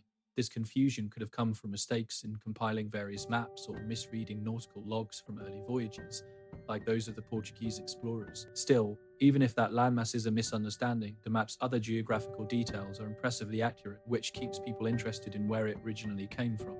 The Ottoman Empire's key location along important trade routes connecting Europe, Africa, and Asia meant they could gather a lot of geographical knowledge from sailors, traders, and documents they captured. Piri Reis, the mapmaker, even noted that he used maps from Christopher Columbus, some of which were taken from Spanish ships by Ottoman forces. This makes sense, considering the Ottoman Navy's strength and their many conflicts with European sea powers. Those captured European maps might have given valuable information about the Americas, explaining much of the map's accuracy. Plus, the map features illustrations and notes about native animals and resources, hinting that the Ottomans were not just curious, they were also looking for practical and economic gains.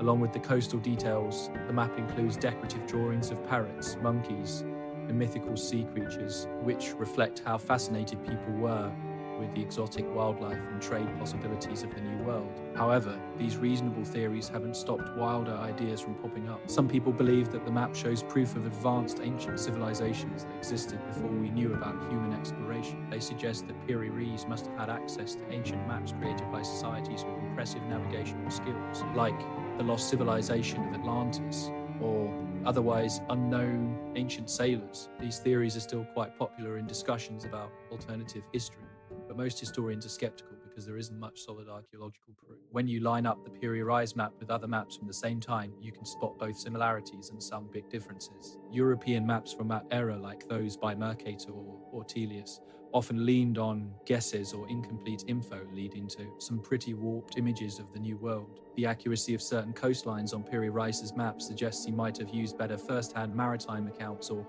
earlier maps based on real voyages, which could include lost Portuguese, Spanish, or Arabic charts. Piri Reis's background adds important context to why the map was made.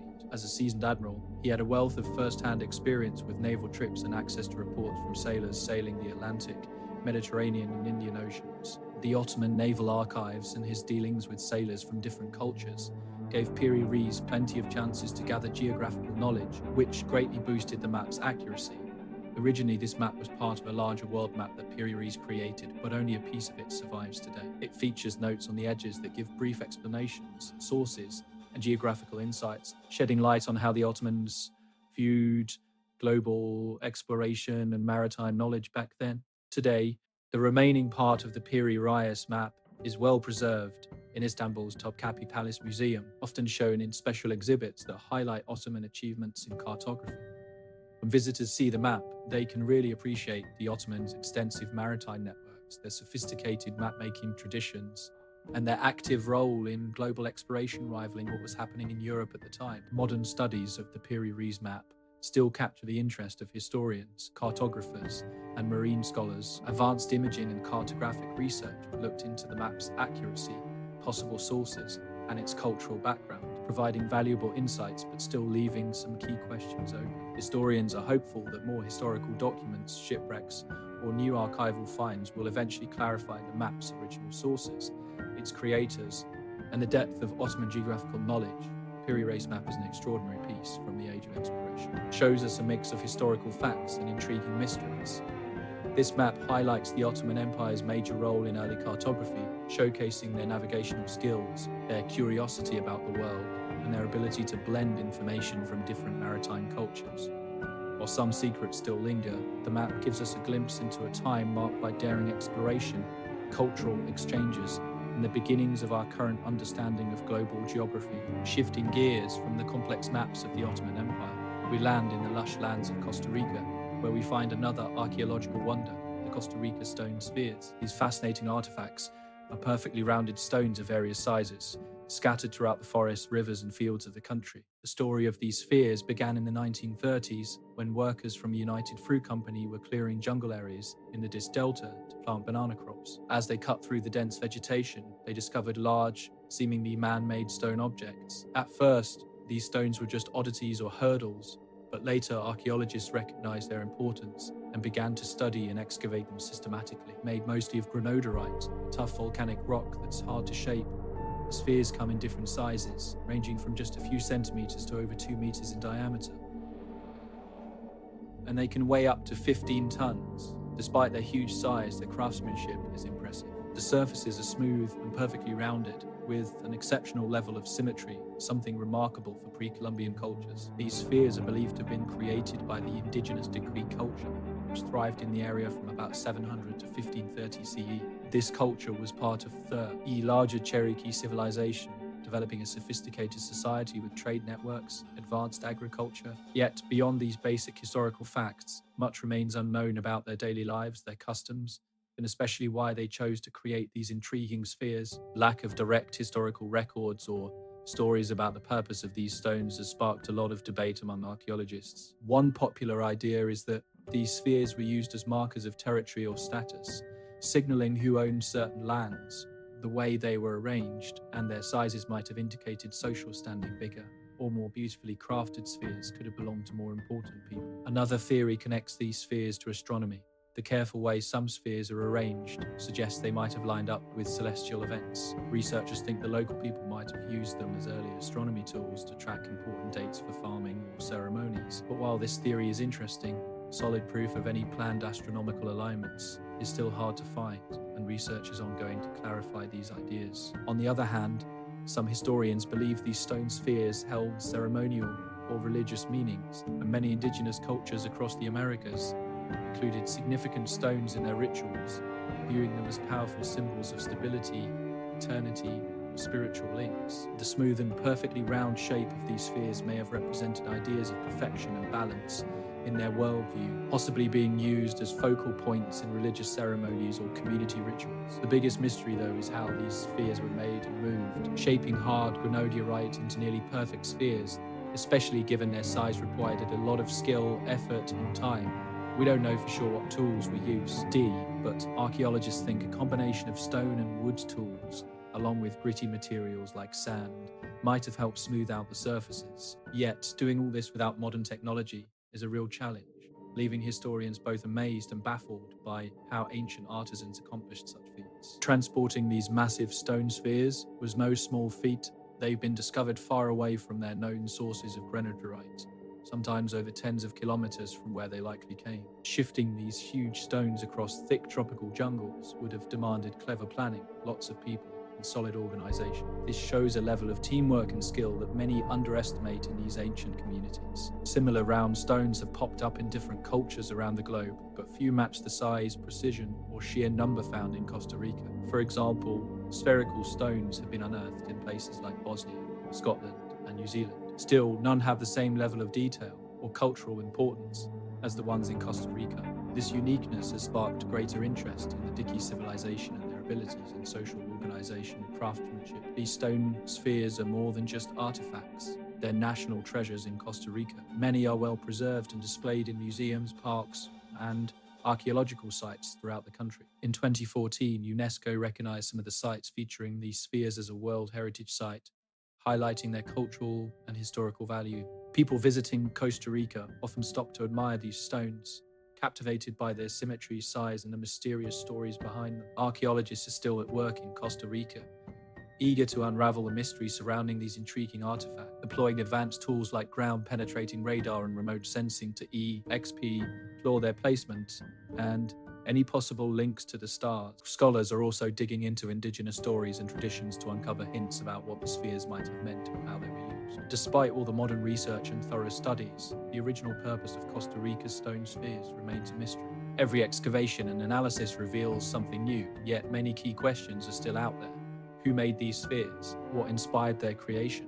How did they manage to transport and organize everything so accurately across such tough landscape? After exploring the mysterious stone spheres of Costa Rica, let's shift our focus to the Devil's Bible, better known as the Codex Gigas from medieval Europe. This era was full of monasteries, beautifully illustrated manuscripts, and deep religious beliefs. Among all the medieval writings that made it to our time, one really stands out thanks to its massive size, intriguing legends, and rich historical background. The Codex Gigas, which literally means giant book, holds the title of the largest surviving medieval manuscript in the world. It dates back to the early 13th century, specifically around 1229 CE, likely crafted in a Benedictine monastery, what's now the Czech Republic. While it's tied to the Pledges Monastery, many details about how it was created are still a bit of a mystery.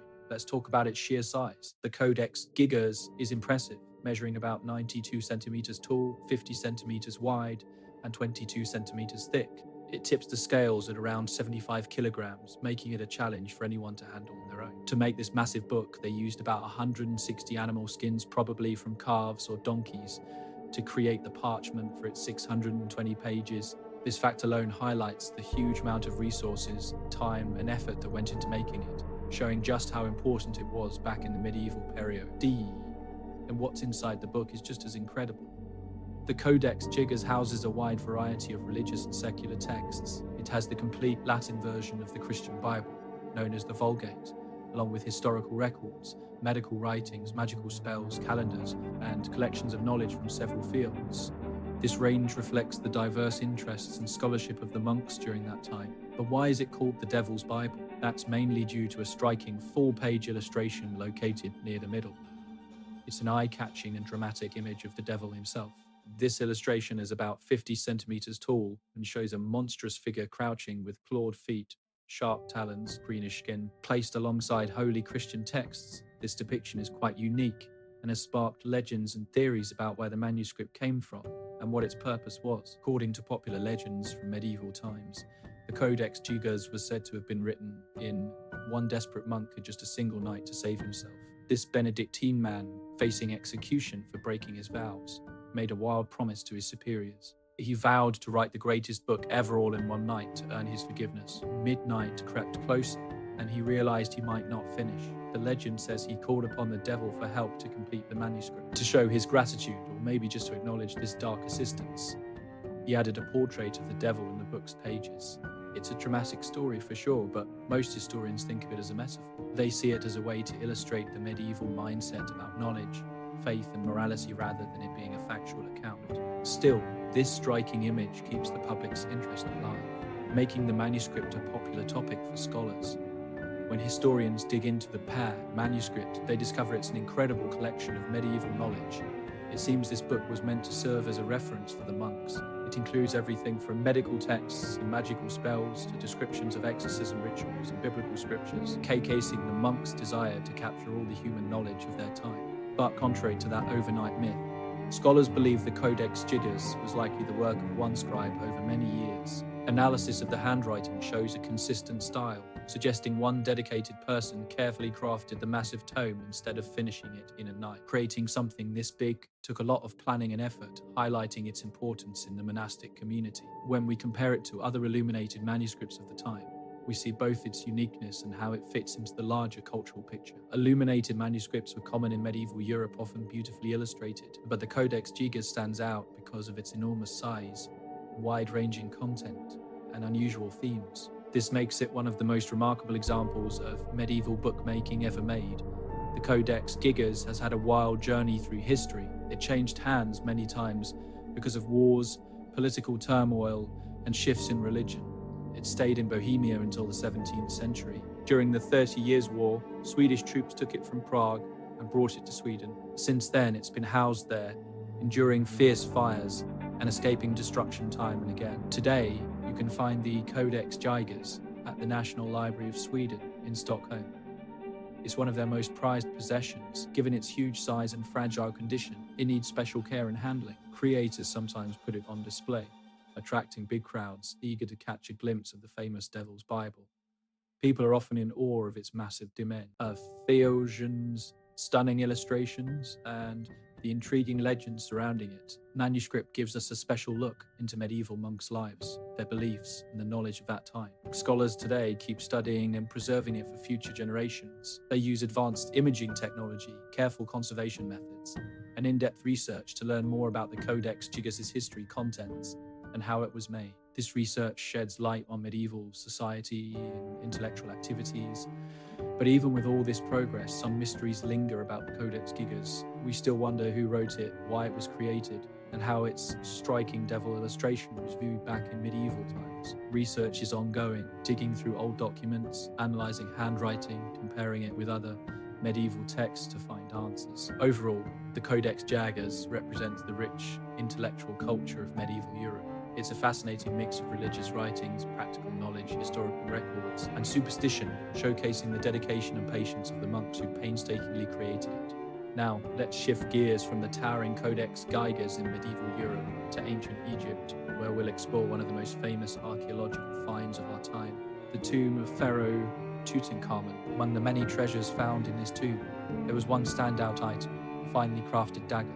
At first glance, it seemed plain next to all the gold surrounding it, but this dagger was special. Instead of being made from regular materials, it was forged from meteoric iron that came from outer space, discovered by British archaeologist Howard Carter in 1922. The tomb of Tutankhamun was a treasure trove of rich artifacts that shed light on ancient Egyptian culture and craftsmanship. Amid all the dazzling riches, Carter and his team found this small dagger carefully placed alongside the mummy of the young pharaoh. Measuring about 34 centimeters long, it looked unremarkable next to the piles of gold and jewels surrounding it. However, its true significance didn't come to light until years later, thanks to modern science. Using advanced X-ray techniques, researchers found that the dagger was made from iron, but not from earth. It had high levels of nickel and cobalt, which are telltale signs of meteoric iron. This discovery sparked intriguing questions about ancient Egyptian metalwork and trade. During Tutankhamun's reign, from around 1336 to 1327 BCE, iron was extremely rare and valued even more highly than gold or silver. The Egyptians hadn't yet figured out how to smelt iron, so the only iron they could get came from meteorites, objects that fell from the sky and were seen as heavenly sign. They often called iron the metal of heaven, believing these meteorites were gifts from the gods. This belief likely influenced how Tutankhamun's dagger was made. Even though it came from space, the blade was expertly crafted, showcasing a level of skill in metalwork that many had previously overlooked. Ancient artisans managed to shape, sharpen, and polish the blade, all without the means of modern iron smelting techniques. The hilt of the dagger was beautifully designed, made from gold and embellished with detailed carvings, precious stones, and fine inlays. This not only highlighted its ceremonial importance, but also its practical use. Still, it raises questions about how the ancient Egyptians got this meteoric iron. There's not much information from Tutankhamun's time about how they traded or collected meteorites. Egyptologists have come up with a few ideas. One suggestion is that meteorites could have been gathered and traded from places outside Egypt, possibly through trade routes reaching Nubia, Mesopotamia, or other nearby cultures. Another thought is that the Egyptians might have found meteorites after they spotted them falling from the sky, recognized by scouts or priests who understood their divine meaning. Comparing this with similar artifacts from ancient Egypt and its neighbors gives us more insight. Artifacts made from meteoric iron are extremely rare from that time, making Tutankhamun's dagger stand out even more. There are other examples like small iron beads found in early Egyptian burials, showing that ancient Egyptians valued meteoric iron long before. Plus, similar pieces made from meteoric iron have been found in ancient Mesopotamia, pointing to a wider regional awareness of meteorites. The significance of the dagger is closely linked to Tutankhamun's royal status and the beliefs of ancient Egyptians. He became king at a young age, and his short reign focused on restoring traditional religious practices. The items buried with him were specifically chosen to show his divine favor, royal power, and spiritual meaning. A dagger made from metal believed to come from the heavens would have emphasized Tutankhamun's divine right to rule and his link to the gods. However, some mysteries still remain. Modern researchers are still trying to figure out how Egyptian metalworkers shaped this tough material without the iron smelting techniques we know today. Experiments have shown that ancient smiths could have heated and hammered meteoric iron into shape using simpler bronze or stone tools. Ancient Egyptians used rough materials to polish and sharpen tools, and even today, replicating those techniques is tough. This really shows how skilled those craftsmen were. We're still not sure where the meteorite came from. Scientists have looked at several possible sources, including meteorite sites in Egypt's western desert and nearby areas. Historical documents tell us that Egyptians knew about meteorite falls and sometimes collected them for ceremonial or symbolic uses. However, pinpointing the exact source of the dagger's meteorite remains a mystery, leading to ongoing studies in both science and archaeology. Interest in Tutankhamun's meteoric dagger goes beyond just Egyptology. It's caught the eye of geologists, metallurgists, and planetary scientists too. all fascinated by the blend of archaeology and meteorotics in this artifact. Recent research has used advanced techniques like mass spectrometry, scanning electron microscopy, and neutron tomography to delve into the dagger's structure. This confirmed it's made of meteoric iron and provided insights into ancient metalworking practices. Now safely displayed in Cairo's Egyptian Museum, the dagger stands as a striking symbol of ancient Egypt's incredible craftsmanship, religious beliefs, and technology. It appears in exhibitions and documentaries about Tutankhamun's treasures, ancient Egyptian ideologies, and the art of metallurgy. Visitors, historians, and scientists are all drawn to this remarkable piece, appreciating its cultural impact while pondering the mysteries of its creation. Overall, Tutankhamun's meteoric iron dagger showcases the brilliance, spirituality, and connections of ancient Egyptian civilization. It reflects Egypt's role in trade networks, the expertise of metalworkers, the importance of celestial events. While some historical and technical questions still linger, the dagger keeps captivating us, offering rich insights into the sophisticated society of ancient Egypt. Now, let's turn our attention to a well-known religious artifact from Europe, the Shroud of Turin. This intriguing piece is securely kept in Turin Cathedral in Italy. It holds a special place in Christianity, drawing interest from both believers and skeptics. The shroud is a long linen cloth, about 4.4 meters by 1.1 meters, with a faint ghostly image of a human figure on it. Many believe this figure represents Jesus Christ right after his crucifixion. The cloth shows a form with marks that look like wounds from nails, thorns, and lashes, matching the New Testament's descriptions of the crucifixion. Its importance goes far beyond just being a historical item. It ranks among Christianity's most cherished relics. Historical records about the shroud show up for the first time in the mid-4th century, noting it was in Leveur, France. At that time, it was displayed publicly, attracting pilgrims who thought it was sacred. How it got to France is a bit of a mystery, but some researchers think it may have been brought through religious or military paths during the Crusades. During medieval times, interest in holy relics was fierce. Different churches vied for prestige by owning significant artifacts linked to saints and biblical figures. Over the centuries, the shroud passed through various noble families and religious groups until it ended up in Turin in 1578. Once in Turin, it became quite famous, often shown during religious festivals and royal events. However, it faced threats from natural disasters and historical events. A major fire in 1532 caused considerable damage to the fabric, leading to patches and restorations. Despite this, the central image survived, increasing its miraculous reputation among the faithful. Since its first public displays, the shroud has captivated onlookers. First, the image wasn't easy to see clearly, but everything changed in 1898 when Italian photographer Secondo Pia took the first photo. He was shocked to find that the negatives revealed intricate details. A remarkably lifelike human figure appears on the shroud. This unexpected discovery grabbed the attention of both the public and scholars, igniting a flurry of scientific research and heated debates about its authenticity and origin. A pivotal study took place in 1988 when scientists conducted radiocarbon dating on small samples from the cloth. The results suggested that the shroud dates back to the 13th or 14th century, which lines up closely with the earliest historical mentions of it. Those skeptical about the shroud's authenticity argue that this dating firmly places it as a medieval artifact, not a genuine relic from Christ's time. But the carbon dating results have faced challenges. Supporters of its authenticity believe that the tested samples came from sections that were patched up during medieval times, possibly skewing the results. Others argue that years of handling, fires, or exposure to elements could have contaminated the carbon levels and affected dating accuracy. While follow-up studies lean toward a medieval dating, discussions continue, especially in religious and academic circles. Beyond the dating issues, researchers are also intrigued by how the image was created. The shroud features subtle variations in fabric color rather than paint or dye. Modern techniques like spectroscopy and microscopy haven't uncovered clear signs of traditional artistic methods. No medieval pigments, dyes, or brushstrokes are visible. This challenges ideas that it was simply an artist's handiwork. Because there's no clear artistic technique evident, alternative theories have popped up. Some suggest natural chemical reactions between body fluids and fabric, while others propose early photography-like processes using primitive light-sensitive methods. Yet, each theory struggles to convincingly explain all the details seen on the shroud. So, the mystery of how these images were formed remains unsolved, prompting ongoing research and speculation. Adding to the complexity is the fact that there's a lack of clear records before the 14th century. some S. Upporters suggest that the shroud matches ancient texts about a mandilion, a cloth with Christ's image from long ago, but the historical links are still unclear and hotly debated. No solid evidence links the shroud to Bible events or early Christian groups, which makes it tricky to figure out its true origins. Looking at other medieval religious artifacts helps put the shroud's importance in perspective.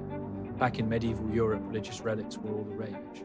They drew in pilgrims, boosted church reputations, and created money-making chances. The shroud, popping up in 14th century France, fits into the trend of people venerating relics. Many churches and monasteries claim to have genuine items tied to holy figures. This backdrop supports skeptical views that see the shroud as a medieval creation meant to inspire faith and pilgrimage. Today, you can find a Shroud of Turin safely housed in Turin Cathedral, kept under careful conditions inside a sealed case. Public displays are infrequent, usually happening during special religious occasions or every few decades, which makes people even more eager to see it when it's shown. Research on the shroud is still going strong. Scientists are using cutting-edge tools like digital imaging, DNA analysis, and studying textiles. Current studies not only look to reassess carbon dating results, but also aim to understand the historical background, how the image might have formed, and the methods used to make textiles in the medieval era. Thanks for being part of this adventure through ancient mysteries. From the perfectly round stone spheres in Costa Rica to the legendary Devil's Bible and the mysterious Shroud of Turin, each artifact offers a fascinating look into human creativity, beliefs, and puzzles yet to be solved. What about you? Is there a historical mystery that stands out to you? Which artifact caught your interest the most? We'd love to hear your thoughts, theories, and questions in the comments below. And if you had fun exploring these historical enigmas with us, don't forget to subscribe for more exciting journeys into the unknown.